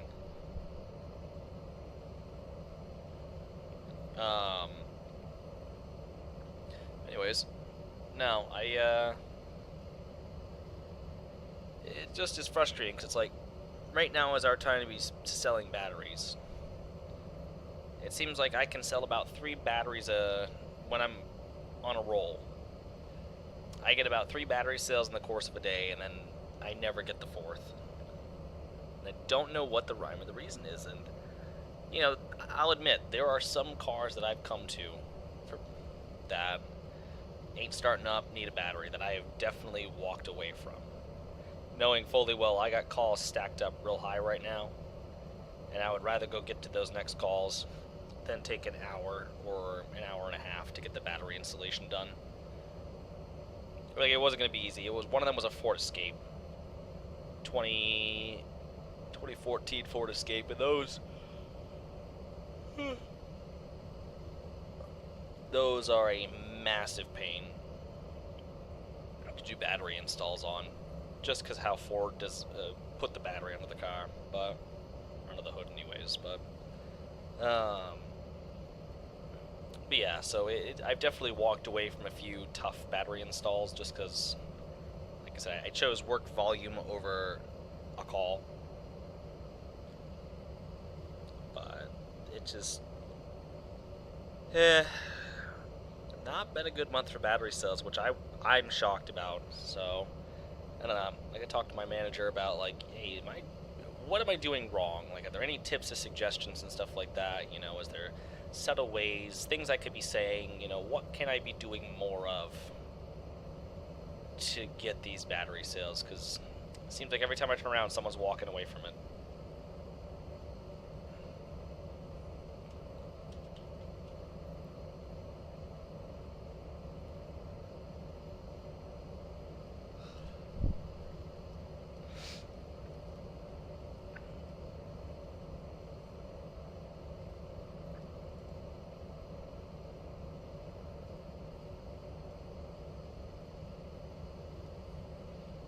Some things here, driving styles, some graphics in your career mode, etc. I think him and I have discussed before, our driving styles in a lot of ways are very similar.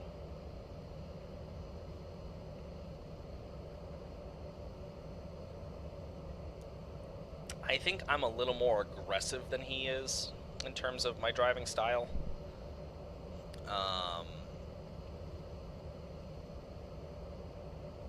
Like, I definitely think he's, I don't want to say reserved, because he can get pretty aggressive with his moves. But I think predominantly I think I'm a lot more, and I want to say a lot more aggressive. I think I'm just more aggressive than him in general, in terms of how I race.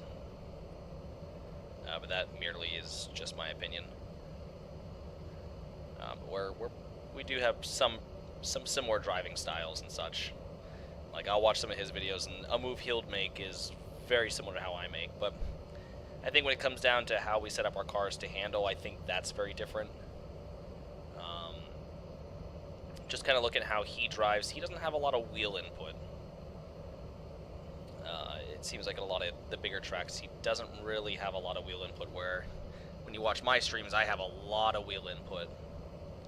And I think that's just basically how we set the cars up. I like to handle the car. I don't like the car sliding through the corners.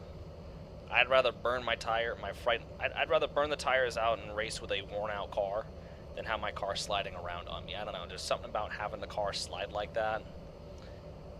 Just likes to, I don't know. I've yet to get a good feel for how the car slides through corners. There are some tracks I can do that. There are some tracks I'm pretty sure I can absolutely send that car in there and let it slide around. But I predominantly like to put a lot more steering inputs into how I drive my car.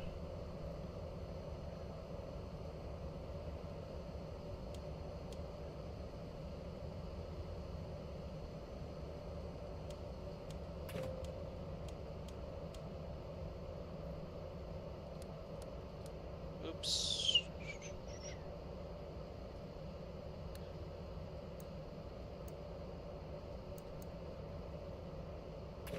There we go. My bad.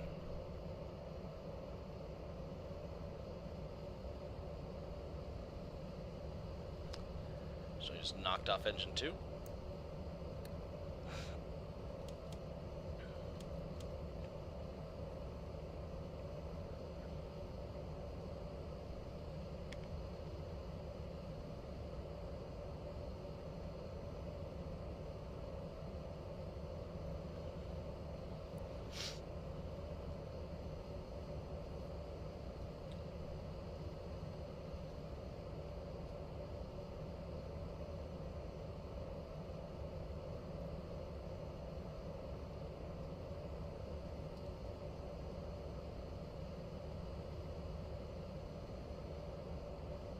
Yeah, his blocks are fair.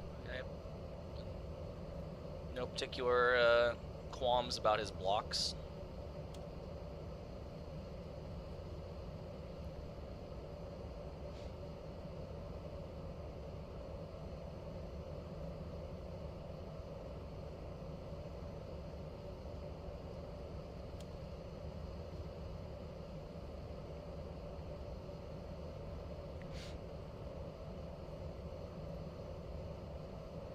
But to kind of go back to what I was talking about for a second.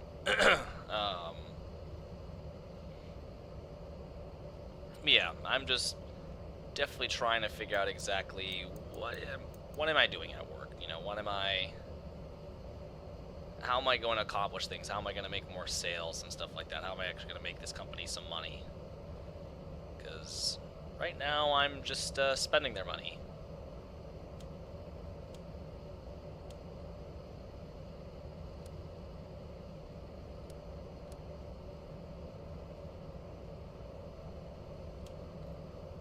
Let's just let it run out of fuel.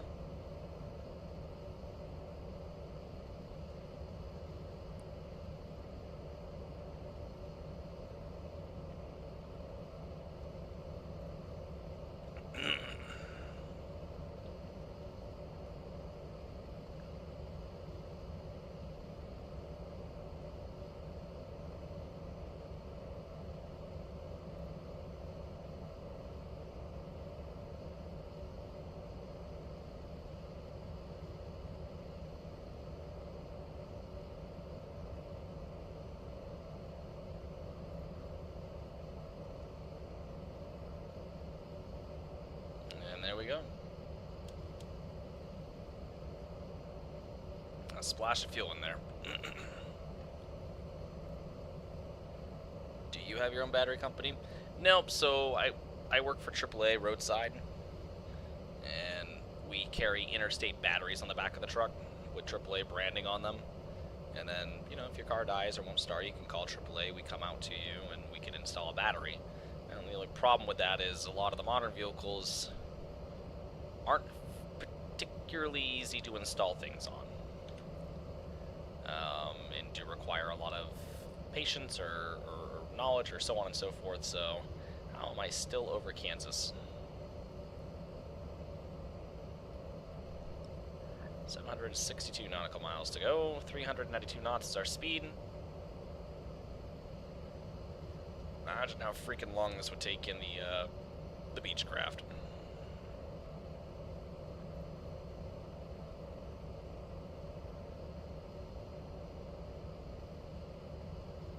Nope, so I sell batteries for AAA, install them in cars, or change tires or unlock keys from cars that got locked inside.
well, anyways, sorry, I had to attend to a matter real quick. Now about your idea of racing for Joe Gibbs Racing, part-time and cup. There would be a conflict of interest because my body has interstate batteries and you have AAA. Well, I mean, not necessarily. Interstate batteries is what AAA carries. So, I mean, in theory it'd work, but I'm not racing for Joe Gibbs.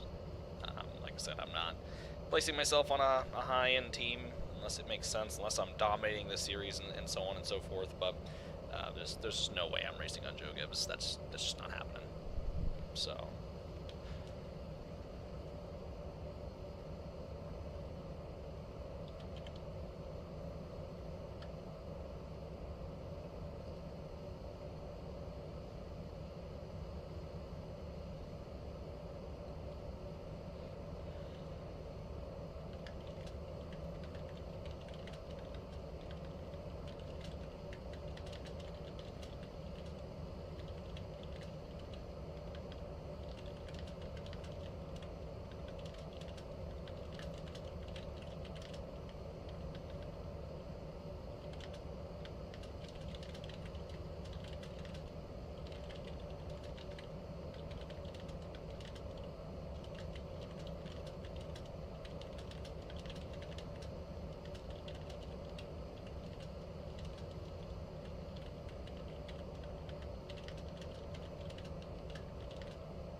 Once I finish this little problem real quick, I'll have a little more to talk about. Just a second.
almost done fixing this problem.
Let me see. Alrighty. We're kind of getting back to this. Sorry, I'm just trying to take care of some background issues right now.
picking up,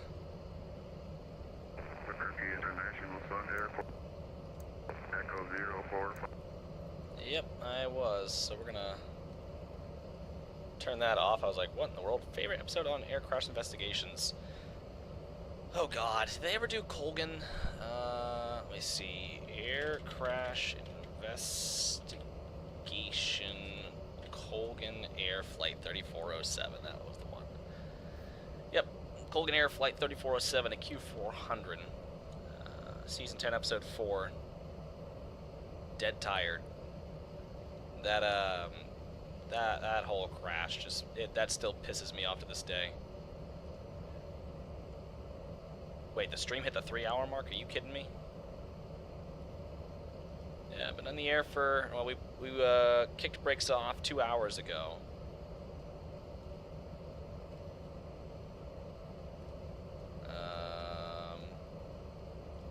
Yeah, we've only been in the air 45 minutes. Seems massively incorrect. Seems impossible.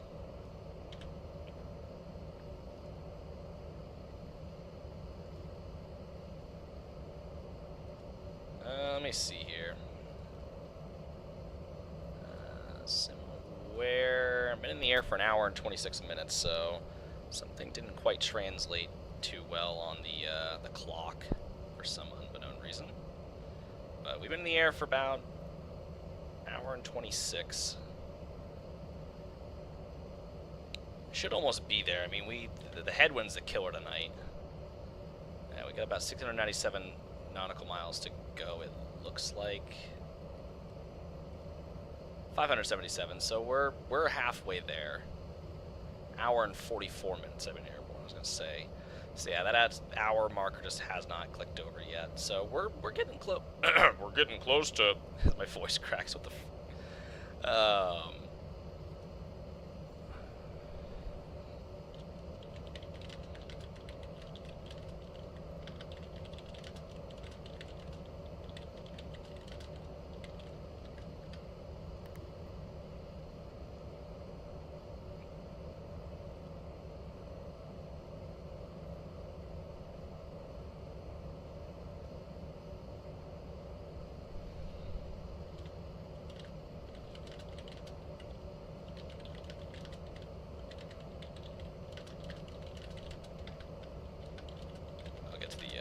Why that's my favorite episode here in just 1 second.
Well, anyways, I'm closing Discord now. That's just going to go away.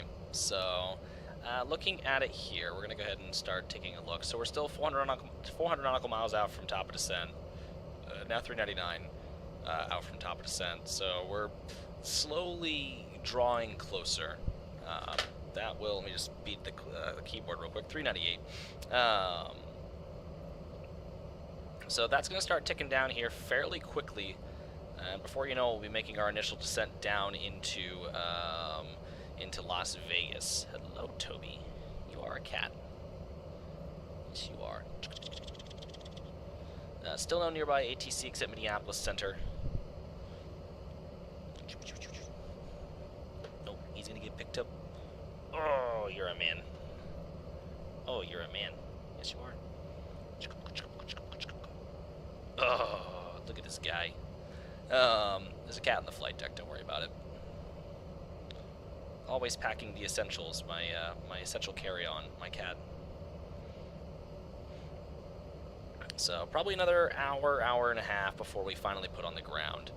Now as we begin to draw closer, I'm going to start cheating just a little bit. Looking at Las Vegas, wind is 040 at 8, 10 statute mile visibility. Conditions are clear. Temperature 12, dew point -4. The altimeter is 3048. So going back over here as we start to push over the Rockies right now. We're actually over Colorado. We're actually just south of Denver, still south of Colorado Springs. Kind of around Pueblo, Colorado. As we push towards, let's see, this Montrose. So, yeah, the Rockies are beside us, I guess. As we push over this weird little range. But definitely got the Rockies out and ahead.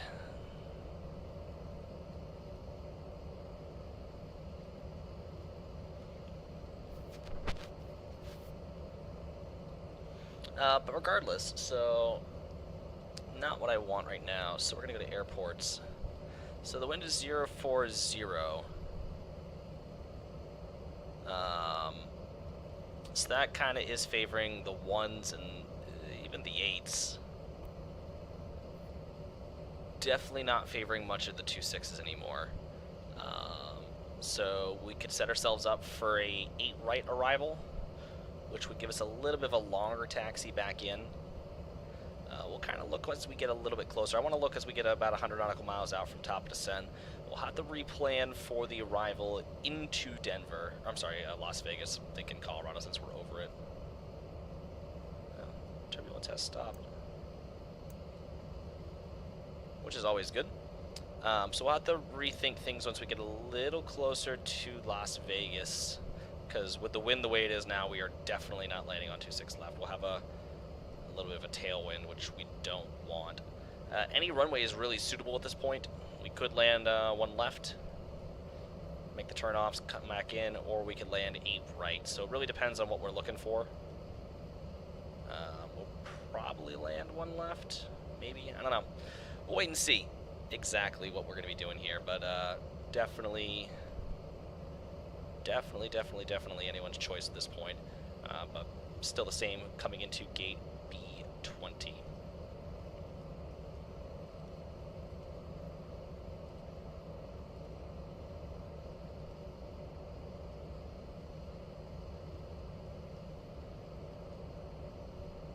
So 372 out from top of descent, like so that's going to start clicking by fairly quick at this point. As the aircraft begins to draw closer to Las Vegas. Hoping for a half-decent approach. I haven't had I think the last time I flew the MD80, I had a little bit of a firm landing. The MD80s are kind of known for their firm landings. So we'll wait and see how that goes. So, excuse me. I'm hopeful for a good landing. And I'm definitely not doing that NASCAR race tonight, but I'll definitely be able to do that probably tomorrow at some point whenever I get in. But In terms of air crash investigations and why the episode on Colgan 3407 is my favorite, is that crash still to this day pisses me off. You had two very, very, very incompetent pilots behind the controls of those aircraft. I believe the captain, if I recall correctly, he there was a flight school, I think it was Gulfstream Academy. They had pushed through a handful of pilots over the years that were involved in some pretty hefty wrecks and stuff like that. And I think the flight school was stuff came back to that flight school just being really incompetent, I suppose. But the captain on 3407 just, I think he had failed his recurrent training or the simulator a bunch of times, and they ended up pushing him through. But getting into the close to the airport on this flight, they left the power setting right where it was on the Bombardier Q400 and began to lower the flaps as they approached Buffalo. And of course, the more drag you throw out in the airplane, so if you start lowering the landing gear and start throwing out the flaps, the little devices on the wing, that adds drag. You're going to need more power to compensate for that. They never touch the power, so the plane starts slowing down, and its attitude starts pitching up to the point where the plane is slow enough where it's about to stall. On a lot of the modern airplanes, including the Q400, you get something called a stick shaker. So the control right here will visibly shake, kind of, it'll make a sound, go, I can get into a 737 to kind of show you exactly what that looks like. But this device will physically shake, let's just say within 15 knots of stalling, or something like that. And then at a certain point, you get the stick pusher, which, in order to compensate for a stall, you either need to apply thrust or push the nose of the airplane lower to gain airspeed back, because airspeed ultimately is going to save you in the end. So this airplane was equipped with a stick shaker and the stick pusher. The captain doesn't take the cue of the stick shaker, so the aircraft's trying to push the nose forward, and he's holding it all the way back to his chest. So he's grabbing these controls and yanking them towards him, which is putting the aircraft in more of a stall. And they're rolling left, and they're rolling right, and they're rolling left and rolling right, and finally the plane rolls over and crashes into a neighborhood short of the airport, killing everyone on board. And I can't confidently recall if anyone on the ground died, but I'm willing to bet more than likely. But because of incompetency and the inability for the first officer to even recognize what was also going on, because she was just panicking on the floor beside the captain. You had two relatively useless people up front flying the airplane.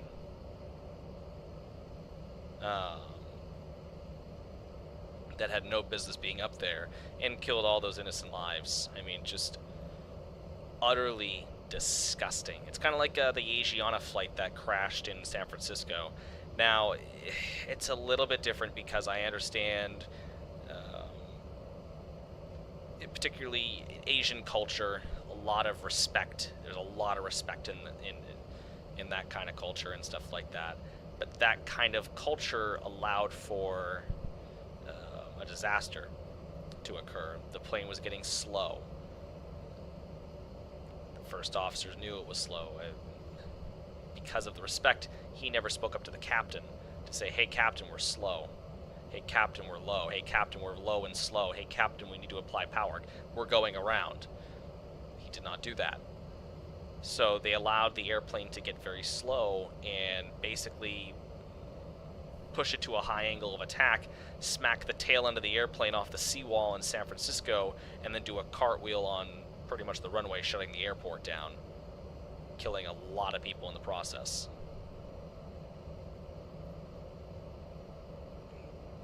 If someone had just spoke up and said something, then that accident could have been avoided. Hey, Topes. What you doing walk around all handsome?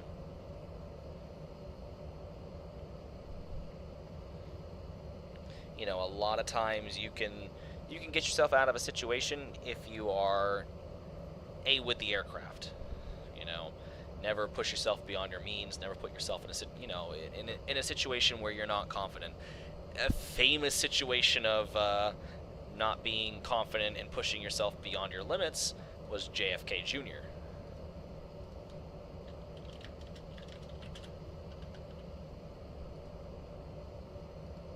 Hey, Toby. Oh. JFK Jr. was, God, what was this? I think it was 1999. He had bought a Piper Saratoga, an airplane he wasn't very familiar with. I think he was doing check rides with a competent pilot, but he was on a time crunch. He needed to get somewhere. So instead of maybe waiting for, to find a competent pilot who had been flying that aircraft, he went out. So he left New Jersey. I think he was going to somewhere in Mass, Barnstable, I think it was. I think with a stopover. I know he was heading out towards Martha's Vineyard. I don't know if that was his last stop. I know it was like a stop and then he was going somewhere else. I think it was Barnstable. But he got going on the single-engine Piper. He got up, well, he was flying in marginal VFR conditions.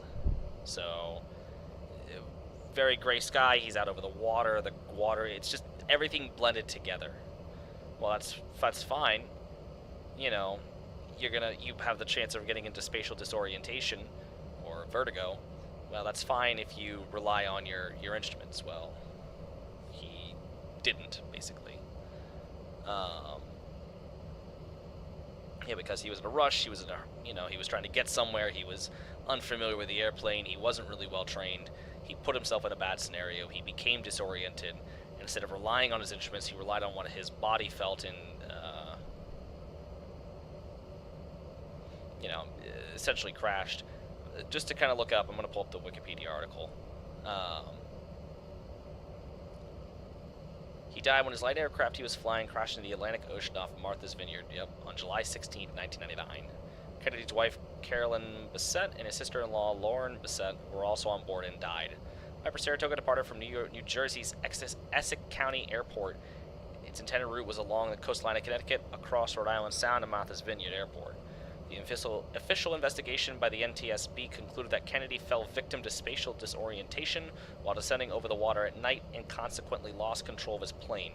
Kennedy did not hold an instrument rating and therefore was only certified to fly under Visual Flight Rules, VFR. At the time of the crash, the weather and light conditions were such that basic landmarks were obscured, making visual flight challenging, although still legally permissible.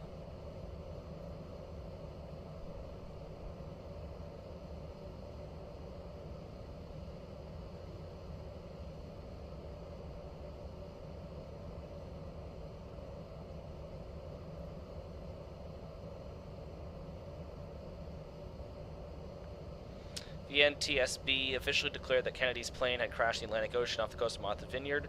The probable cause of the crash was the pilot's failure to maintain control of the airplane during a descent over water at night, which was a result of spatial disorientation. Under the heading Spatial Disorientation, the report listed the FAA Instrument Flying Handbook Advisory Curricular 6127C 6 examples: the leans, Coriolis illusion, graveyard spiral, inversion illusion, elevator illusion, autokinesis. Kennedy was not qualified to fly his plane by instruments only. The crash occurred in conditions not legally requiring such qualification. Other pilots flying similar routes on the night of their crash reported no visual horizon due to haze.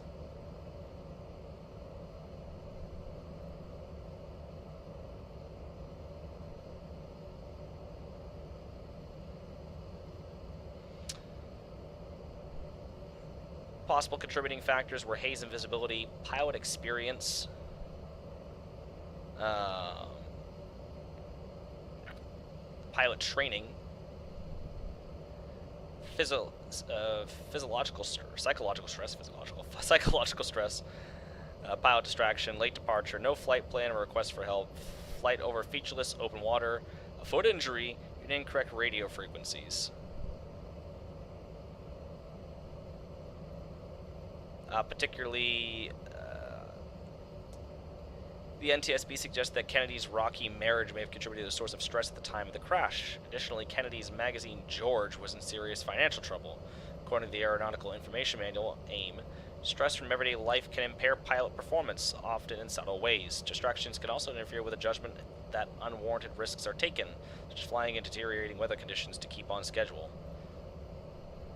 Pilot distraction from 8:49 p.m. about 10 minutes after departure, and for a 5-minute period lasting until 8:54, Kennedy's plane flew in the same vicinity as American Airlines Flight 1484, a Fokker 100, which was on approach to Westchester County Airport.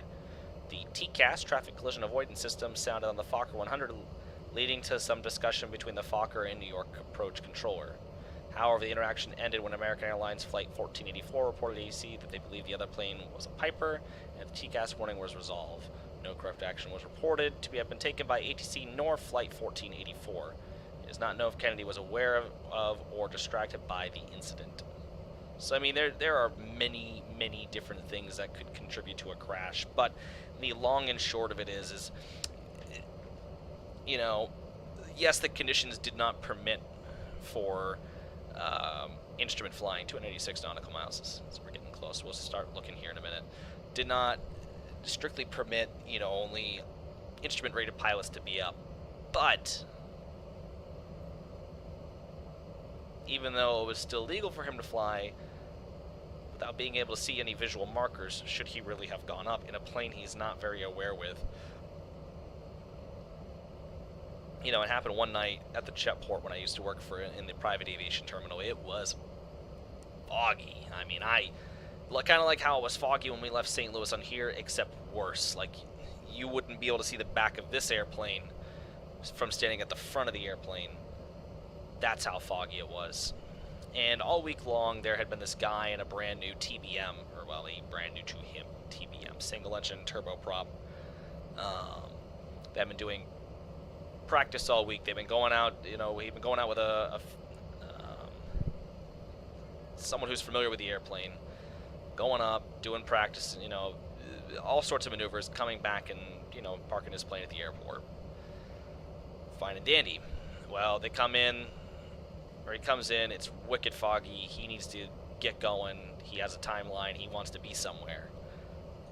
He's not particularly competent with his aircraft, and we had a couple of incidents with him not particularly following ramp instructions, or marshalling instructions, or understanding what any of our signaling means. So we were already a little wary about this gentleman, as is. But, so we, you know, he comes over, and looking outside, and like I said, it is foggy. It is really foggy. Even the commercial jets are having some difficulties, but, you know, they're making it in relatively fine. So the guy comes in, and he puts in a few requests, and you know, he's like, you know, however much fuel he wanted, I go bring the truck over. I'm fueling him up, and you know, he's kind of in a bitchy mood. He's in a hurry, and he's asking me to hurry up. You know, he's got to go. And I'm like, oh, where are you off to in such a hurry? And I don't remember where the hell he was going, Teterboro or whatever it was. He was heading somewhere. And I go, you sure you want to head out in this fog? And he goes, well, I have to go. And I'm like, okay. You know, I'm not going to sit here and say you can. I'm just, maybe you should just wait till it lifts a little bit. Just kind of get some visibility and such. You know, he goes, well, what do you know? I'm like, well, I mean, not a whole lot, but I do fly single-engine aircraft and such. But, you know, I'm just thinking, you know, safety first. You know, oh, I got places to be. Dove Creek, that's where we're heading, DVC.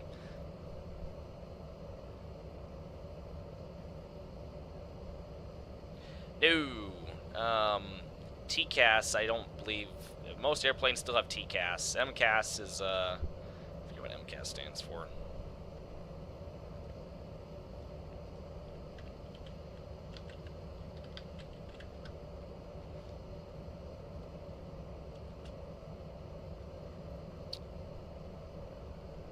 Maneuvering characteristics augmentation system. That's just to do, I believe, with the actual flight controls of the airplane. So no, MCAS and TCAS are not related. But so I fuel up his aircraft. He, gets very standoffish, and I'm not trying to be a jerk. I'm just kind of suggesting, hey, not trying to be a dick, but you are a little unfamiliar with this airplane. Maybe you should stay put. I don't directly say it that way. It's kind of me suggesting, hey, it's pretty foggy. Maybe you should stay put. He's pretty adamant and determined to go, so I kind of huff inside, and I don't know. I don't feel good about this.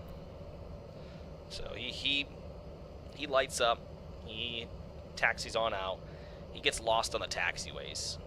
So we pull up ground frequency, and we're listening to him talk to the air traffic control, and he is out there, and he's lost. He doesn't know what taxiway he's on. So for the demonstration purposes of this argument real quick,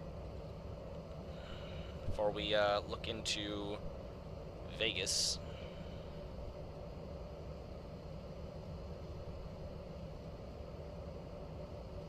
So looking at the jetport, this is the Portland jetport. He left right here from our FBO. He was instructed to taxi out to runway 29 via Charlie, Alpha, hold short 29. I believe actually he was also told to hold short 36. Not entirely sure. No, he was cleared to cross. He was out. Charlie Alpha, hold short 29, whatever. So he starts taxiing out. He gets about to, I want to say, roughly between Golf and Alpha, and he calls because he's unsure of where he is. Now, directly to his right is the tower. They can't really see him too well. Like, it's bad enough with the visibility that from this tower to somewhere in here, they can't see him. This is not a big distance. So he's lost somewhere in here. So they instruct him to continue up Charlie, left turn Alpha, and at this point, hold short runway 36. So he continues taxiing and misses his turn onto Alpha. He then continues onto Charlie, and I don't know exactly how far onto Charlie he made it, but he apparently had crossed runway 29 without instructions to cross 29. He was told to hold short 29, never to cross 29, because simultaneously there's an airplane landing. There's an airplane on final for runway 29. So he's gone the frequency saying, I don't know where I am. So the air traffic control is asking, what do you see? And he goes, I'm on taxiway Charlie looking at the hold short sign for 29. They're like, what are you doing out there? So they instruct him to hold his position. Well, he's still trying to figure it out and taxi around. So he, somewhere in here, made a U-turn. I don't know if he popped a UE on Zulu. I don't know, because we weren't getting all the details. But he came back up Charlie, realizing his mistake, and then recrossed runway 29. I don't know if Tower blew up their radar or started paying attention a little closer, but they started yelling basically over the frequency saying, we never told you you were allowed on 29. You were supposed to hold short all runways at this point. Where are you? He goes, I'm on a runway. Well, which one? He goes, I'm unsure. So the plane that's coming in hears all this, and they decide, you know what? Maybe it's best we go around. To which, at the same time, the tower told, I think it was United or something like that, told them just go around. So they go around. Planes holding everywhere and stuff like that. They send the little follow me car, the airport ops car, out there to go find him. So eventually they find him. He's sitting just beyond runway 29. He's off the runway, but he's not clear the runway. So they try to get him to follow the follow me car. He has trouble following the follow me car at this point. So eventually they tell him to bring it back into the FBO. So me being the asshole that I am, it's foggy. I don't really want to do much work. So I make first request to go outside and marshal him back into the ramp, because would like to speak you know, not speak to him, but I would like to subtly make a you know, hey, I told you so kind of deal. Alright, so we're approaching 226 nautical miles real quick. We're going to break from the story. I'm going to recheck the weather on the meter. So wind is still 040 at 8, so it's looking like we're going to be coming in on another runway at this point.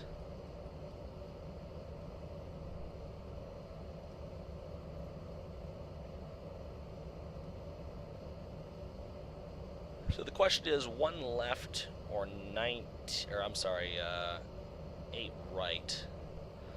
I'll probably come in 1 left.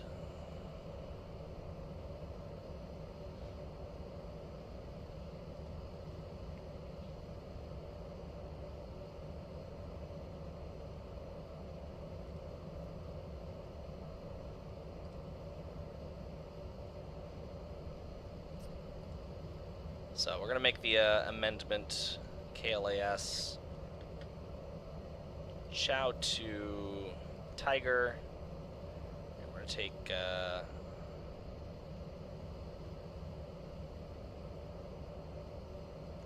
that's 1 left.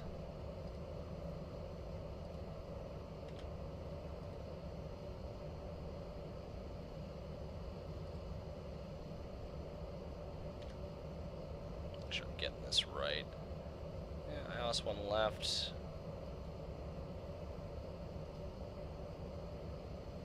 Nope, just on final, so.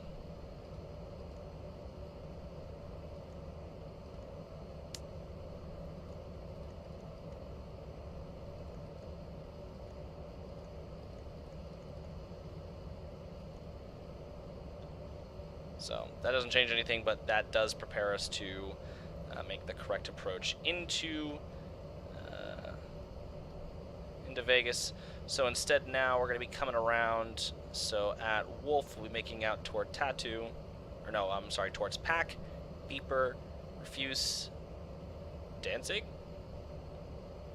Sure. Danzig, Jade, Mana, Tooth, Buhil, Buhil, sure. And then, is that Trey? Or no, Tooth and then Trey. 210s above 7,000 feet. Make the approach into 1 left. Yeah, it was basically a I told you so moment. Like, I told you to stay put. I told you it was too foggy. But, again, I'm just the ramp guy, so what do I know? Alright, so we can get rid of this, and as well as that, I don't need that. I will get rid of these just for the time being. Vegas, we're going to go back to approach. ILS runway 1 left. Airport on the 10-9, so we're going to have a little bit of a longer taxi, which I'm not particularly happy about, but is what it is. Got to land into the wind. So, 202 out from top of descent. So pushing to the 2-hour and 40-minute marker of this flight, or at least from the wheels off. Yeah, eventually he makes it back into the terminal, and the airport ops were over there pretty quickly to have a little discussion with him. But it's like, you know, if you're lost, just admit it. Just, hey, I don't know where I am. But you can't be that lost that you don't know how to read airport signs. And, you know, it can get frustrating because, you know, you don't want to fuck up. You don't want to make a mistake. You don't want to say something wrong on the frequency and stuff like that. There is a little bit of anxiety that comes along to it. But, you know, you gotta speak up. You gotta say something. You know, you gotta do your part. In a lot of cases, you have people relying on you and such. What was that? Altimeter 3048.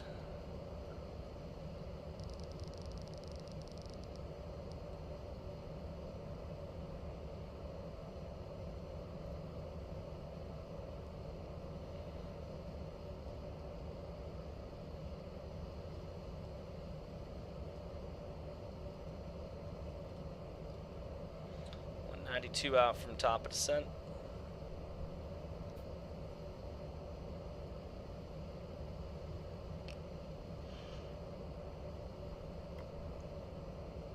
You know, I was flying alone for my first time, actually behind the controls of the aircraft, a considerable amount of distance. Now, my stepdad was on the frequency, but he didn't have the right equipment to fly through Portland's airspace. He didn't have a ADS-B out.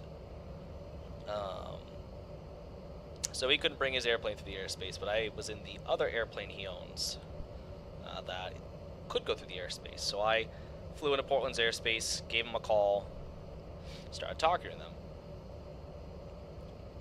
Requested flight following, was coming near Portland. Well, the sun was kind of the way I was heading in my eyes, and where I was in proximity to Portland, they had jets that were going to be landing or, you know, starting to line up for the approach into Portland.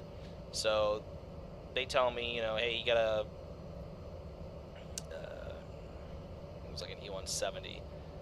You know, you got a Delta E-170 or CRJ, whatever it was, Delta. I knew it was Delta. I like a Delta CRJ. I think it was like 6 miles at your 12 o'clock, setting at 3,000. I'm at 3,000, 3,500, somewhere around that ballpark. Maybe it was 4. Details. Anyways, I'm at an altitude that they were going to be passing through. And they're pretty darn close, and they're off in front of me. Would have been 4,000, yeah, because it's heading the opposite direction, so it was at 4,000. So I get talking with them, and I don't see this guy. I don't see him.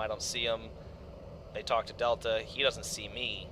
I'm getting a little nervous. I'm going, it's pretty hard for me to miss a big jet. I can't see them in the light.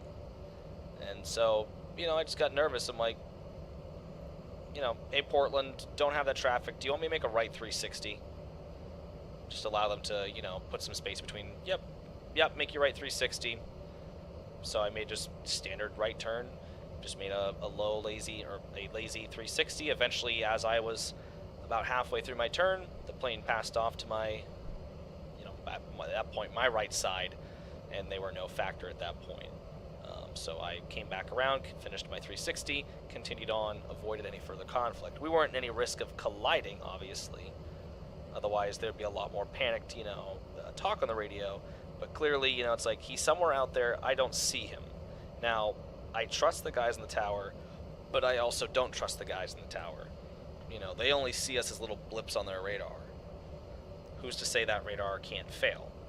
Who's to say that the TCAS equipment on board that commercial jet could be incorrect? Who knows? Maybe my transponder isn't working correctly and they're not picking me up appropriately in their jet. They can't see me, I can't see them. Not a good combination. So I suggested, hey, I'm not very comfortable with the situation, would like to make a right 360 to allow traffic separation, like to get out of their way. They're a little more important than me. They're a commercial airliner. So, not saying I'm a perfect pilot, I'm still a student. Under no circumstances am I perfect, and who's to say that there couldn't come a scenario that is beyond my capacity and then I screw up royally, and then I gotta have my own investigation. I hope it never happens, because the big thing is with all these accidents that do happen, I like to look into them, I like to read into them, because as I've been told, if you learn from somebody else's mistakes, you will never live long enough to be able to make them yourself. And that's a motto I live by. Learn from everyone else's mistakes. Learn from your own mistakes. Because you will never live long enough to make them yourself again. So, that is something, like I said, I have lived by for a long, long time. You know, and all these accidents and crashes and stuff like that, it's like, I want to know what happened. I want to know. Yeah, I've flown. There's actually a couple videos on my channel of me flying.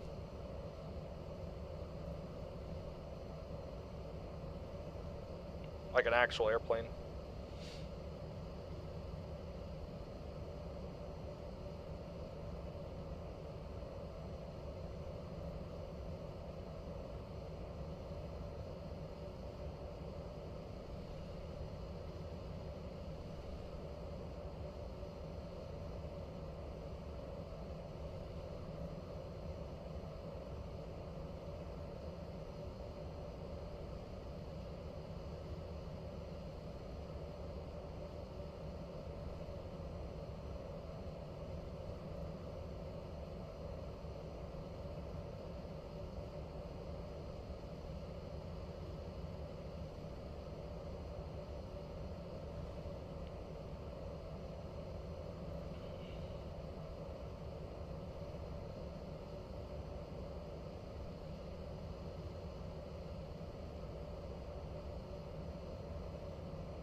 Sorry, I did not officially close Discord.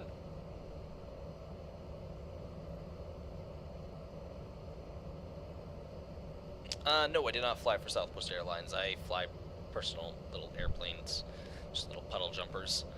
119 to top of descent, so close to Vegas. Little single engine aircraft. I only ever loaded luggage for Southwest. And yeah, in order to make a small fortune in the airline industry, you gotta start with a big fortune. It's only gonna be a losing battle after that.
Plane.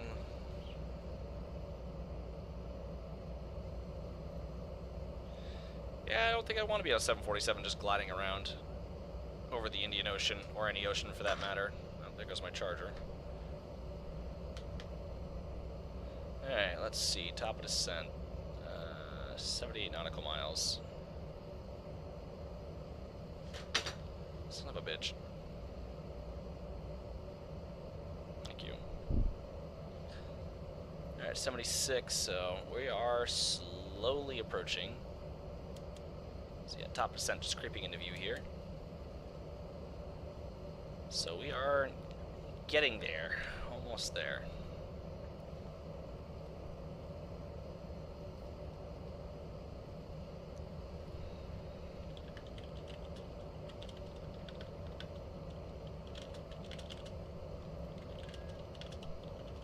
Hey, Toby.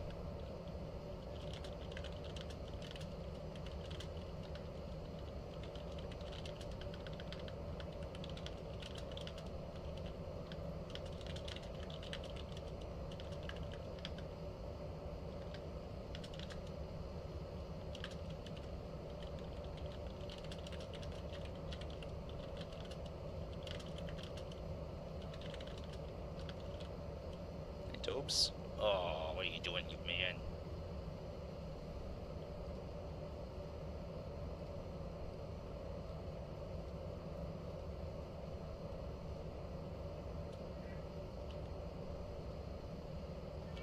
Hi, buddy. Come here.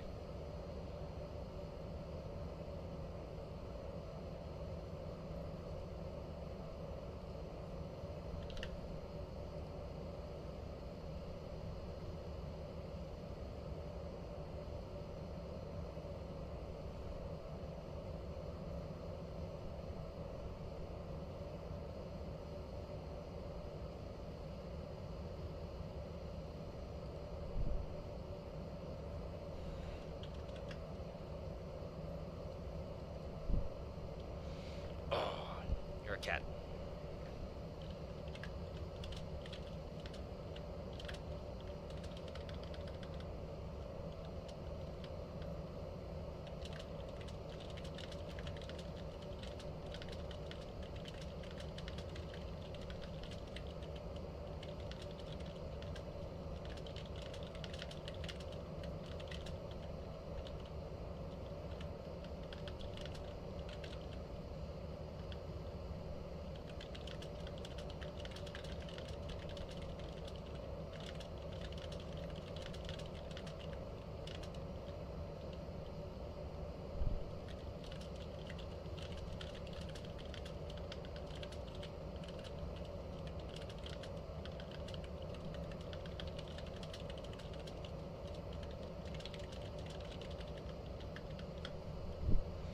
Oh, you're a cat. Hello, sir.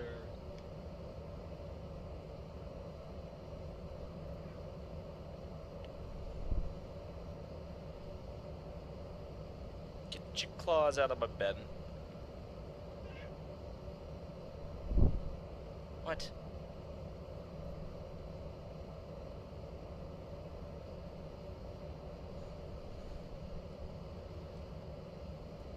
Alright, so we're gonna set this to 7,000.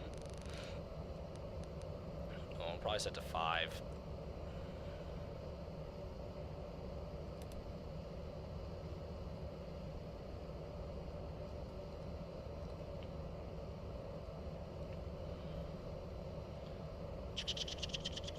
Oh, it's a cat.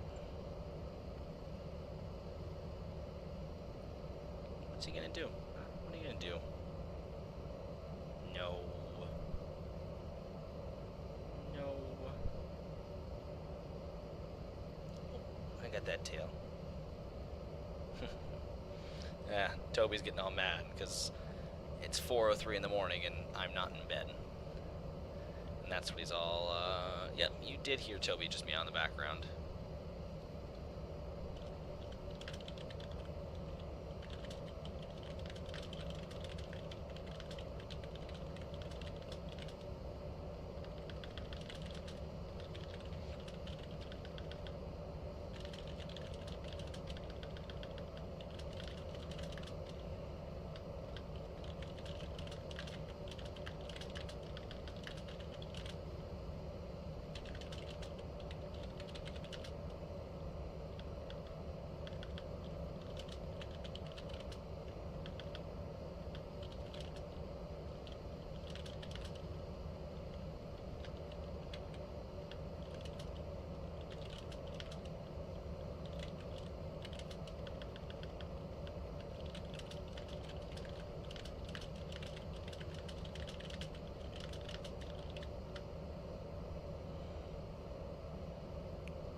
Nope, Toby is I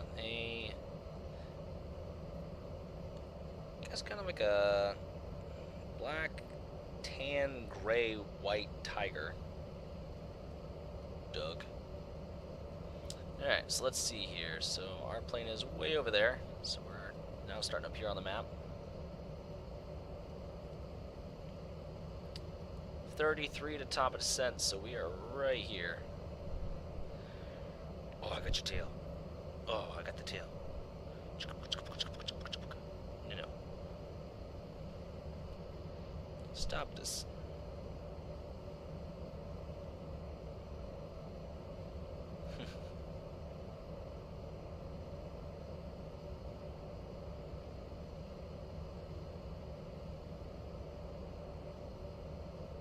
Aw, you flopped. Now he wants his belly scratched. And I gotta make my plane descend here very shortly, Toby. Oh, he does not care. He does not care. He doesn't care if my plane needs to descend. He just wants his belly rubbed. That's all he wants. Just his belly rubs.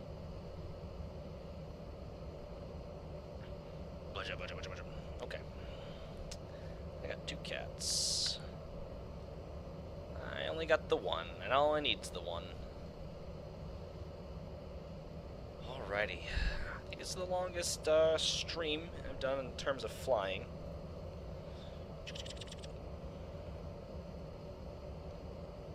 Need to consider adding some music for y'all to listen to while you watch these things. So maybe that's something I'll have to keep in mind for the future.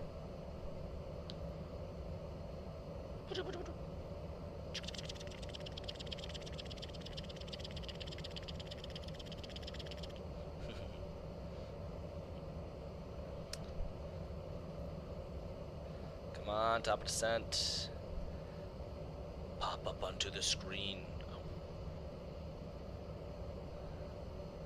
Ah, there it is. Top of descent. Let's go, let's go, let's go, let's go. Top of descent. 20 nautical miles out, or less.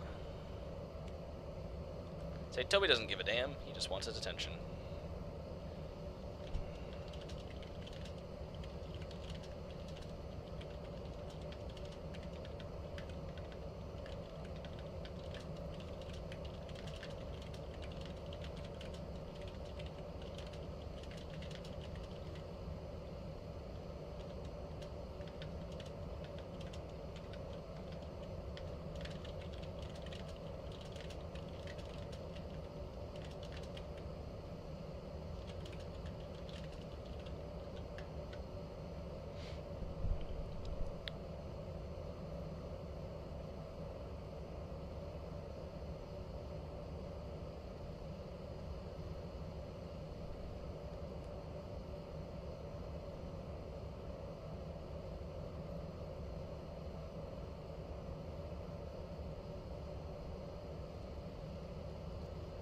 That's 10 nautical miles. Let's go. Let's go. We're gonna descend. Yeah, I'm gonna say, you know, I'll have to fit some like lo-fi.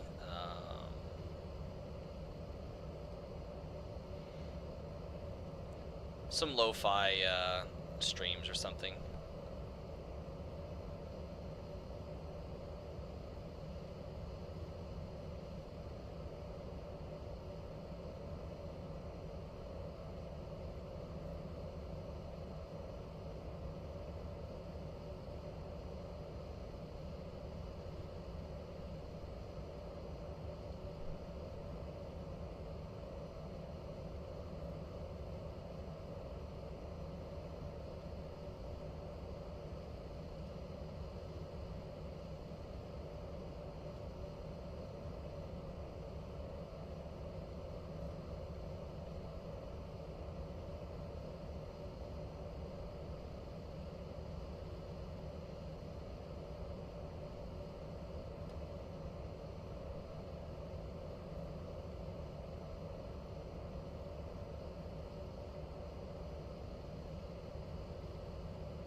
Let's see. Yep, there it be.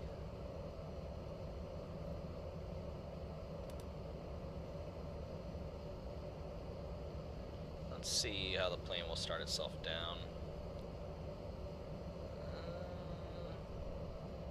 Just like that. Alright, so hit go around on the thrust selector.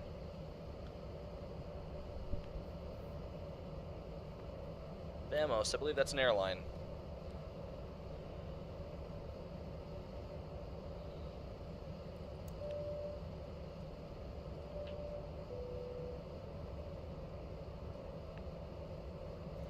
Alrighty, let's check. Any ATC online? Absolutely, positively no one.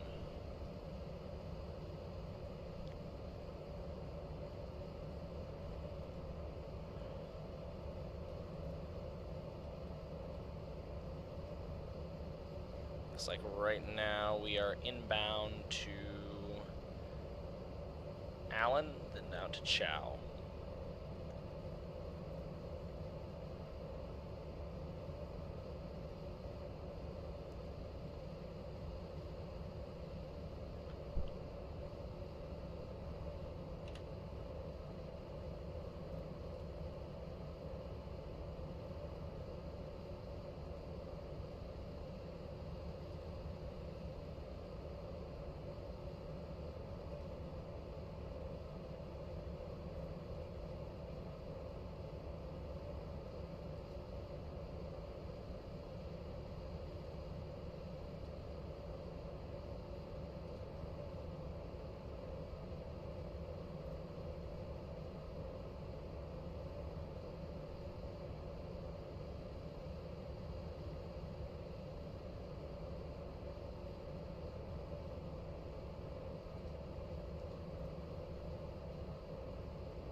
Yeah, no, I won't gonna view that until I'm done. But anyways, let's see. So let's start planning for the arrival. So we're looking. Frequency is 110.1. Heading of 014.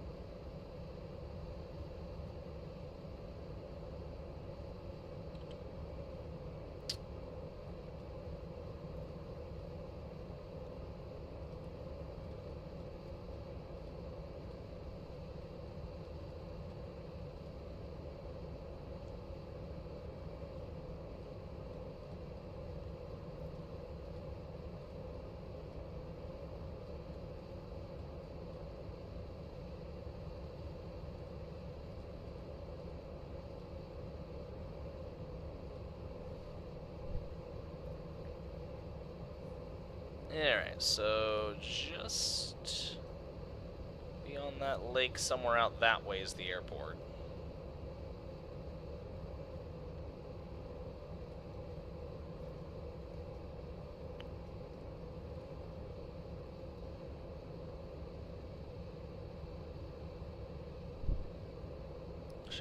that should be our turn over Chow, I think.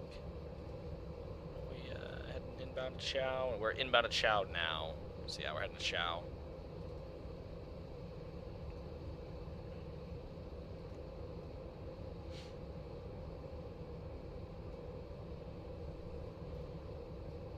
Just want to make sure that 200 feet is our decision height. 284.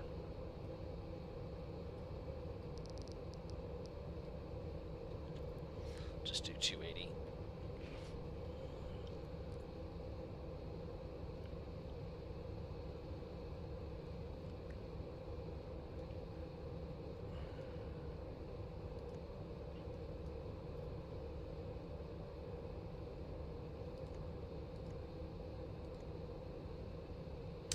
Alright, so do flaps 40, come in about 133 knots.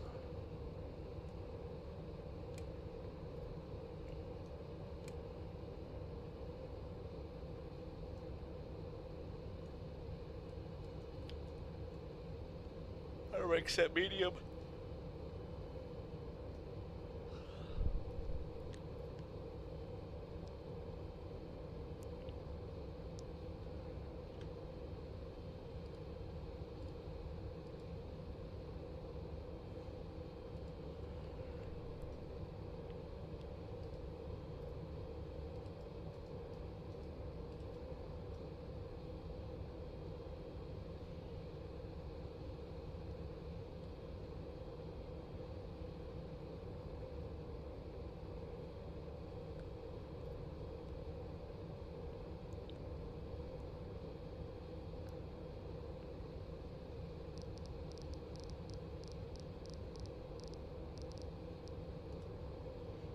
Alright, 3048, that's all set.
So we're holding firm at 17,000 for some unbeknown reason.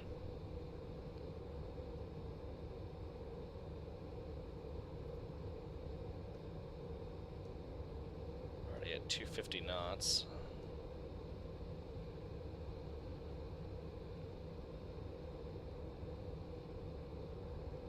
Getting a little low on fuel there.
Sorry, I'm getting a little tired, so my commentary is a little lacking right now. We've been en route for about 3 hours and 2 minutes.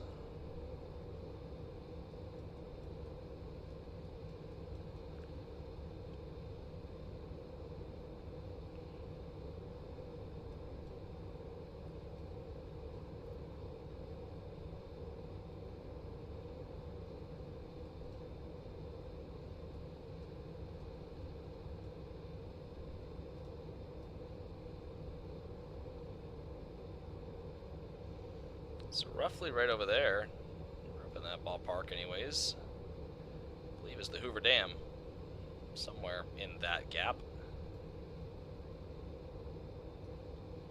Of course I don't see it actually modeled, but it is over there. Actually correction, not that gap, gap directly in front of us. Doop. Doop. Yeah, it would be roughly right where that big horseshoe is. So, ladies and gentlemen, unfortunately it blew up while we were en route, but there's the Hoover Dam.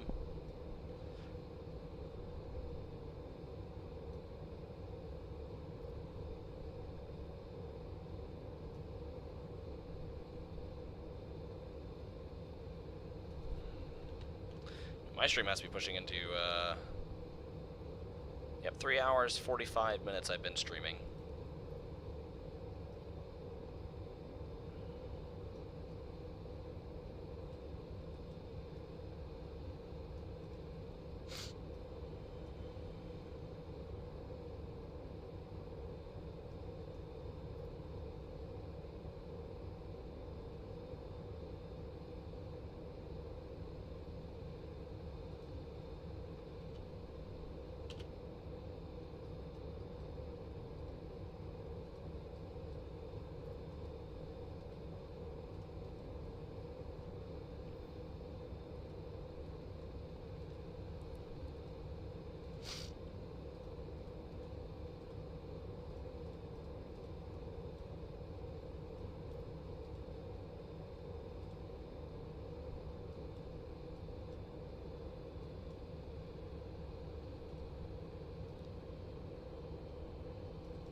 Actually, this is gonna take me like pretty much right over the Hoover Dam.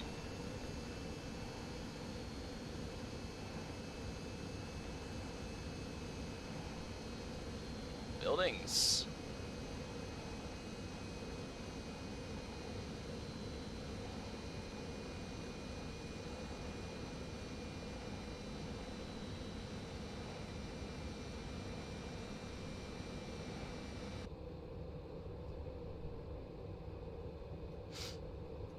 So back to descending again.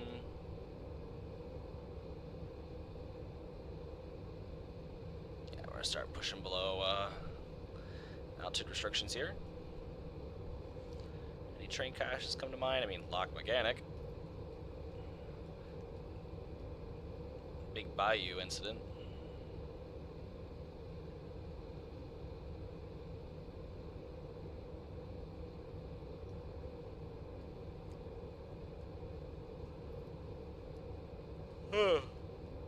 Kiwi.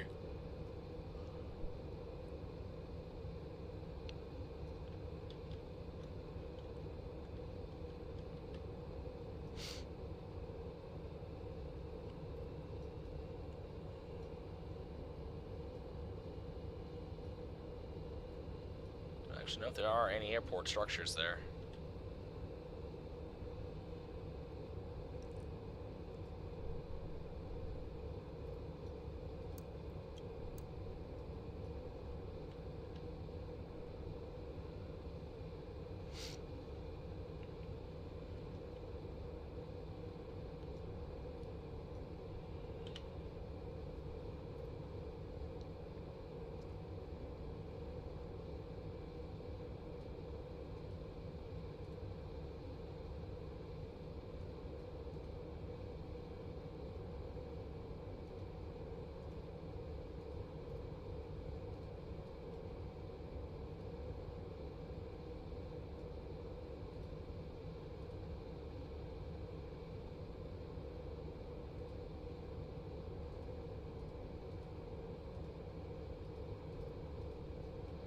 So Homey Airport, that should in theory be Area 51.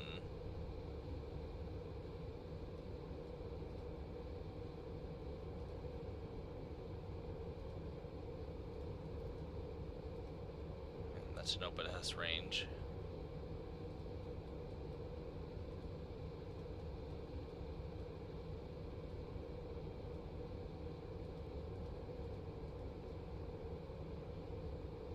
Lufthansa behind me, it looked like the DLH. Let's go into LAX. He's been online for 11 hours and 16 minutes. He's at 40,000 feet, 8350-900.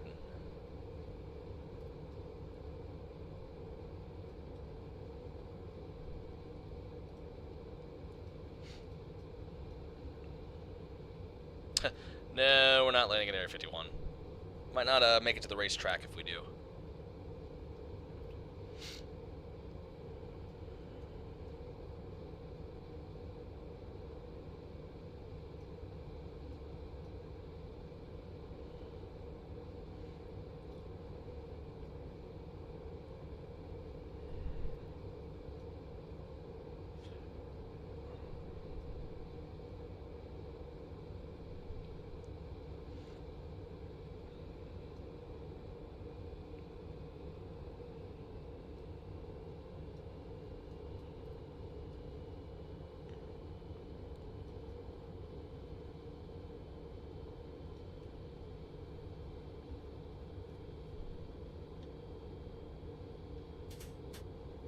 Throw the slats out.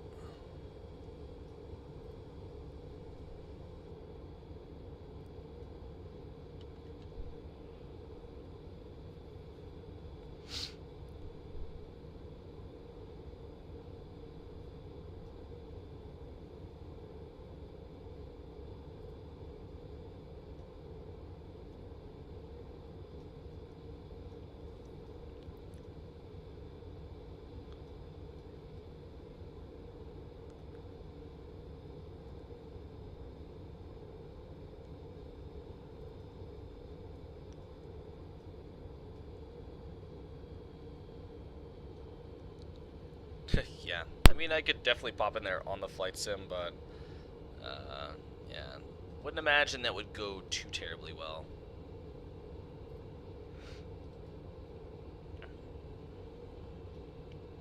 I think I'd have some rather upset individuals with me.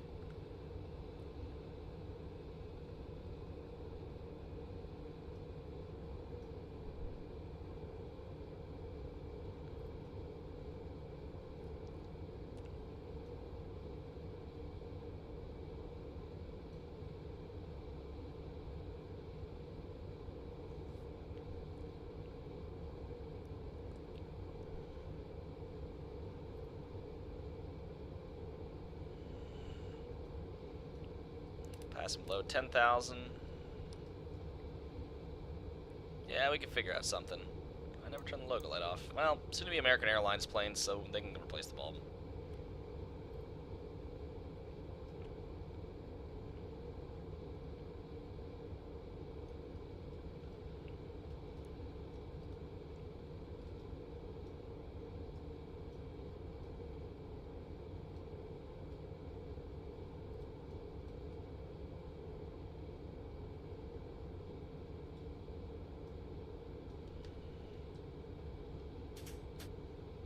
Flaps 5.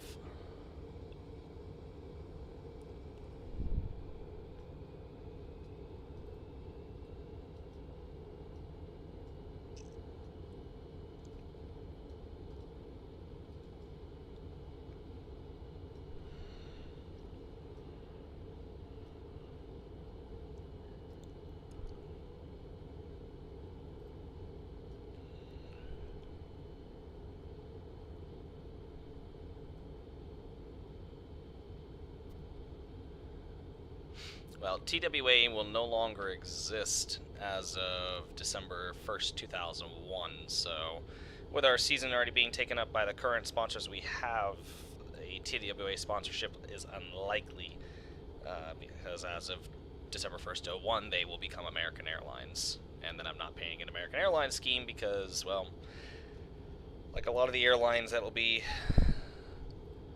around this year in the ripe old year of 2001,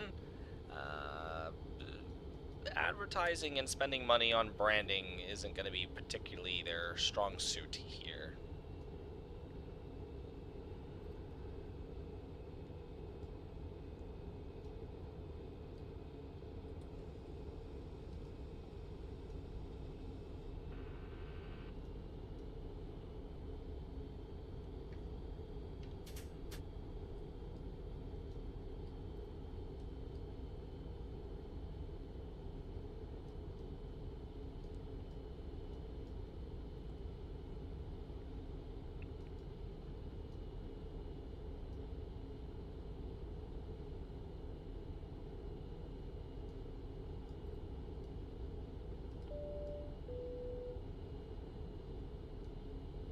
Flight attendants know to make their final cabin check.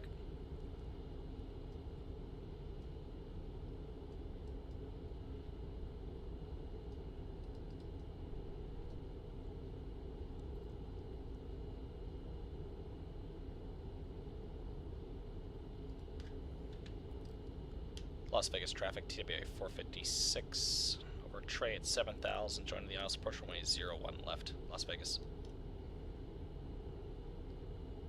Alright, so once we turn outbound from Trey, we'll arm the ILS approach, start our turn into McCarran International.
Gear down.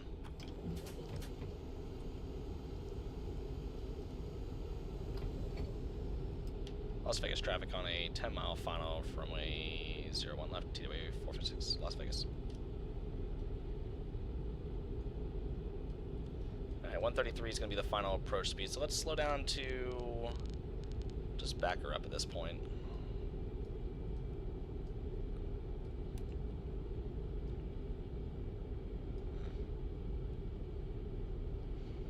This thing gets some AOA, get some angle attack on there. That's fine.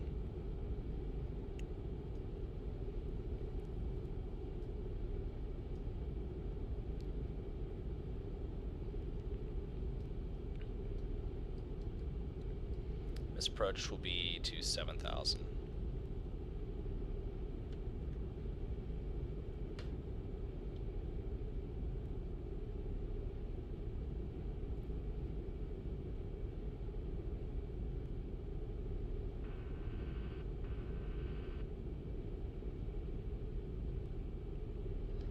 Flaps 28.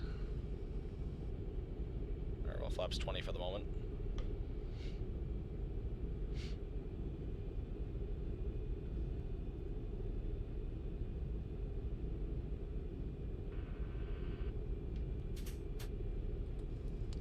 Flaps 28 now.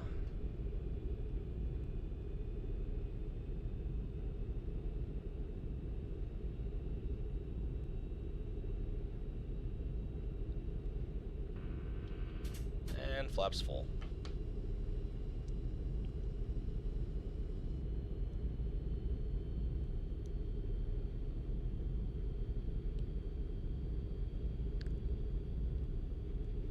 So there's fabulous Las Vegas off to the left there. Parts of the, oh, actually there's more of the strip. And I do have an airport terminal. Las Vegas traffic, TWA 456 on a 4-mile final runway 01 left, Las Vegas. 1,000 feet stabilized, misapproach altitude set. 7,000, misapproach heading. It's gonna be direct to Boulder City, so I'll just make a climbing right turn. Configure the slot 3 green, gump gear down, locked. Or, well, gas, undercarriage, mixtures, and the props are turning. Autopilot's coming off.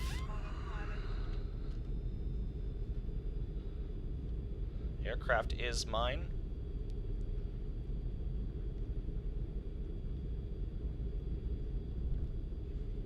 Feels nice and stable, nice and stable. A little less power. Gonna trim her down just a little bit. 500.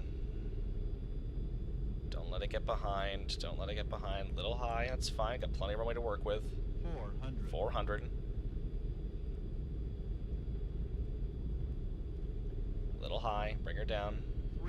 300. Trim. Minimums. Continuing. Minimums.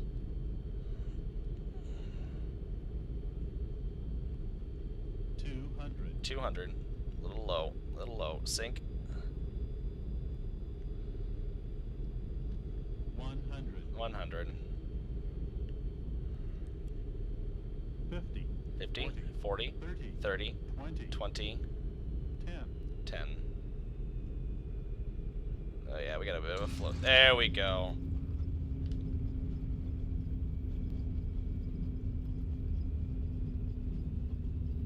Not bad. Not great, but not bad.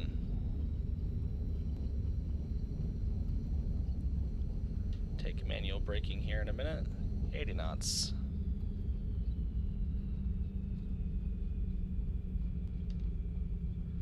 Well, ladies and gentlemen, welcome to fabulous Las Vegas, Nevada.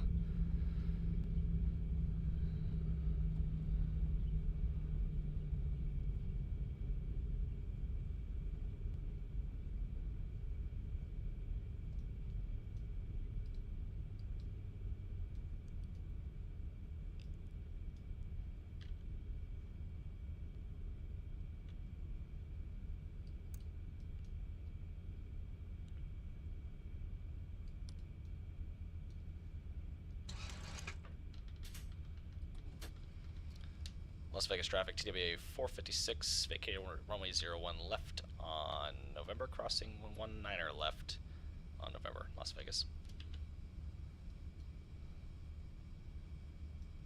Alright, let's quickly skedoodle across the runway. Clear left, clear right, no one coming in. So we're up here on November, so we're going to take, looks like Delta down to the ramp. And then we'll make a right or left turn onto Golf, then left on the Whiskey. Oh, I thought it was the dirt, just the pavement markings there.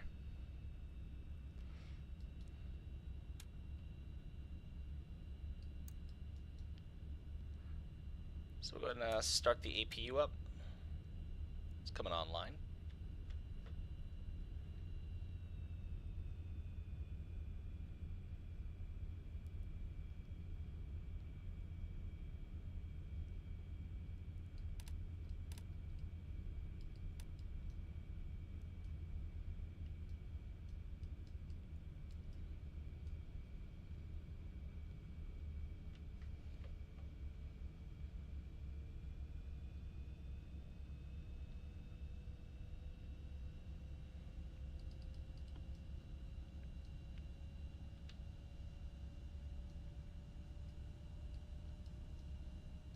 So I'm going to shut the weather radar off.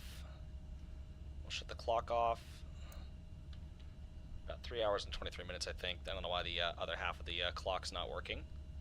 It's 8:40 p.m. It's 4:41 in the morning for me. So I definitely stay up late for this flight.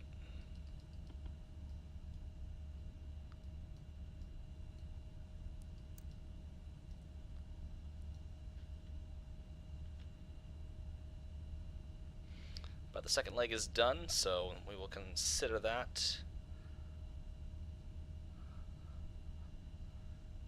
That will be a Monday that we're flying. Both legs are simulated to be in Monday, at least.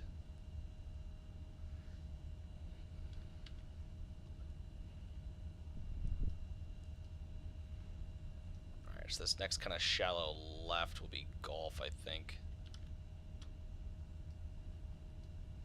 Yep.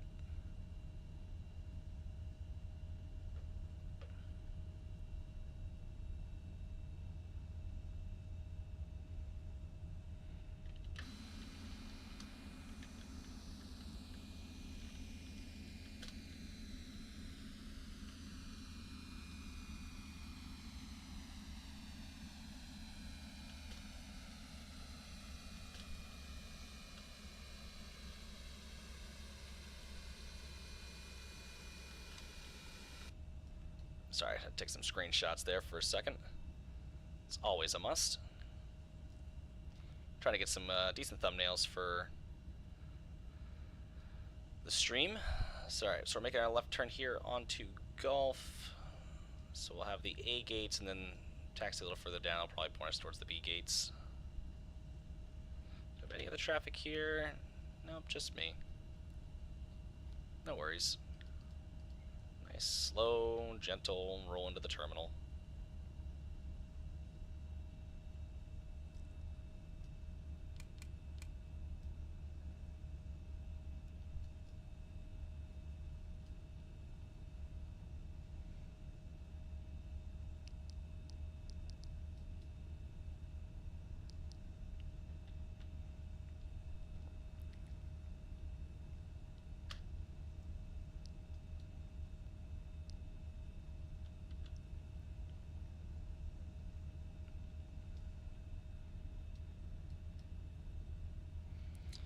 Coming up to the B gates. So there's Whiskey, so yeah, we'll make our left turn in.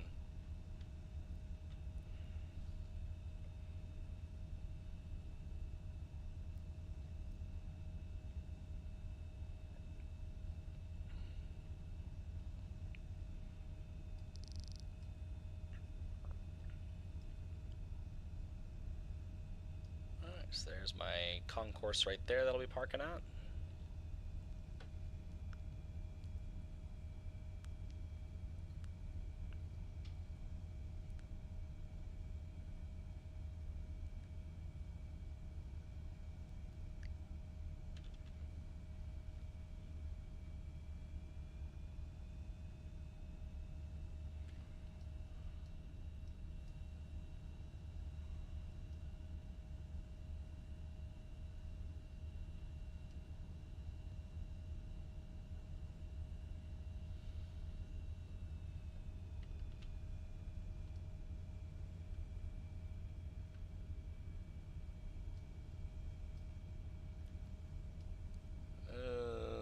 Let's see, which one is C20?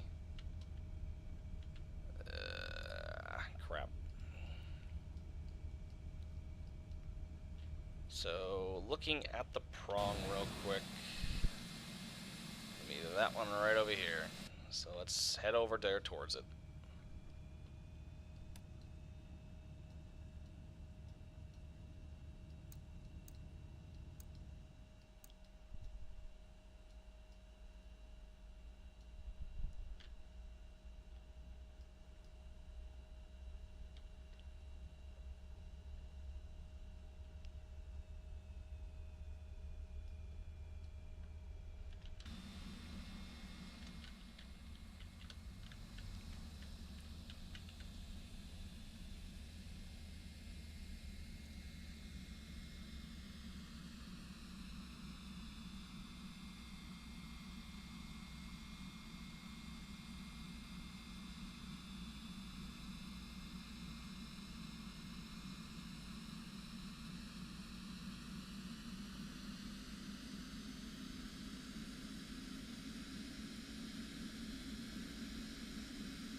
Actually did good parking that.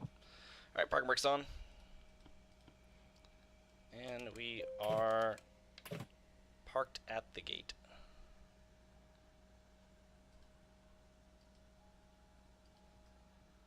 Ladies and gentlemen, officially welcome to Las Vegas, Nevada.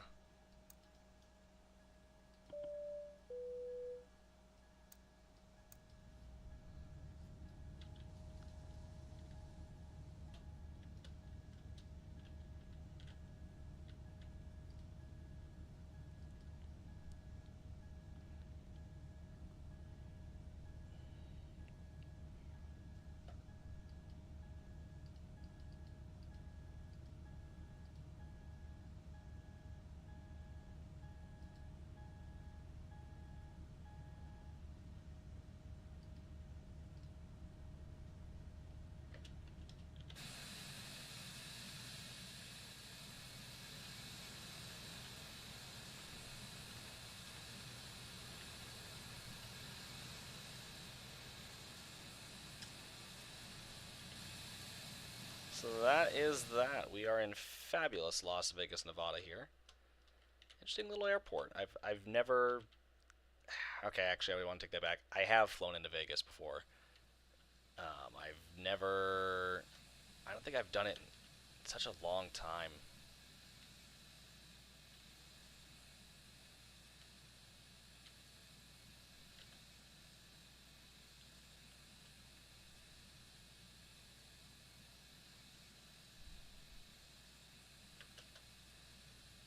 Makes a nice photo. I like that. But we made it all in one piece. A whole 3 hours and 46 minutes from the time we released the brakes to the time we set the brakes. Now let me, hold on one sec. One thing I love doing. And then we go over here and go offload cargo, offload passengers. So it takes 25 real minutes to offload all of that, which I find interesting.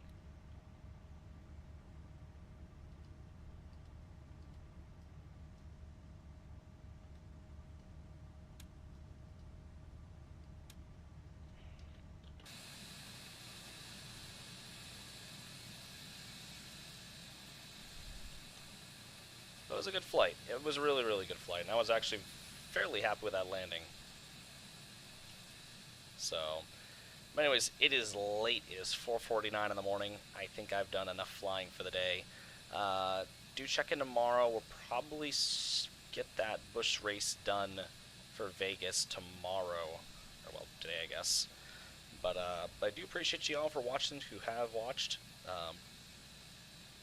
We'll be having to fly back west, or east anyway, so do tune in for that when we journey back out east for following race after Vegas, which will be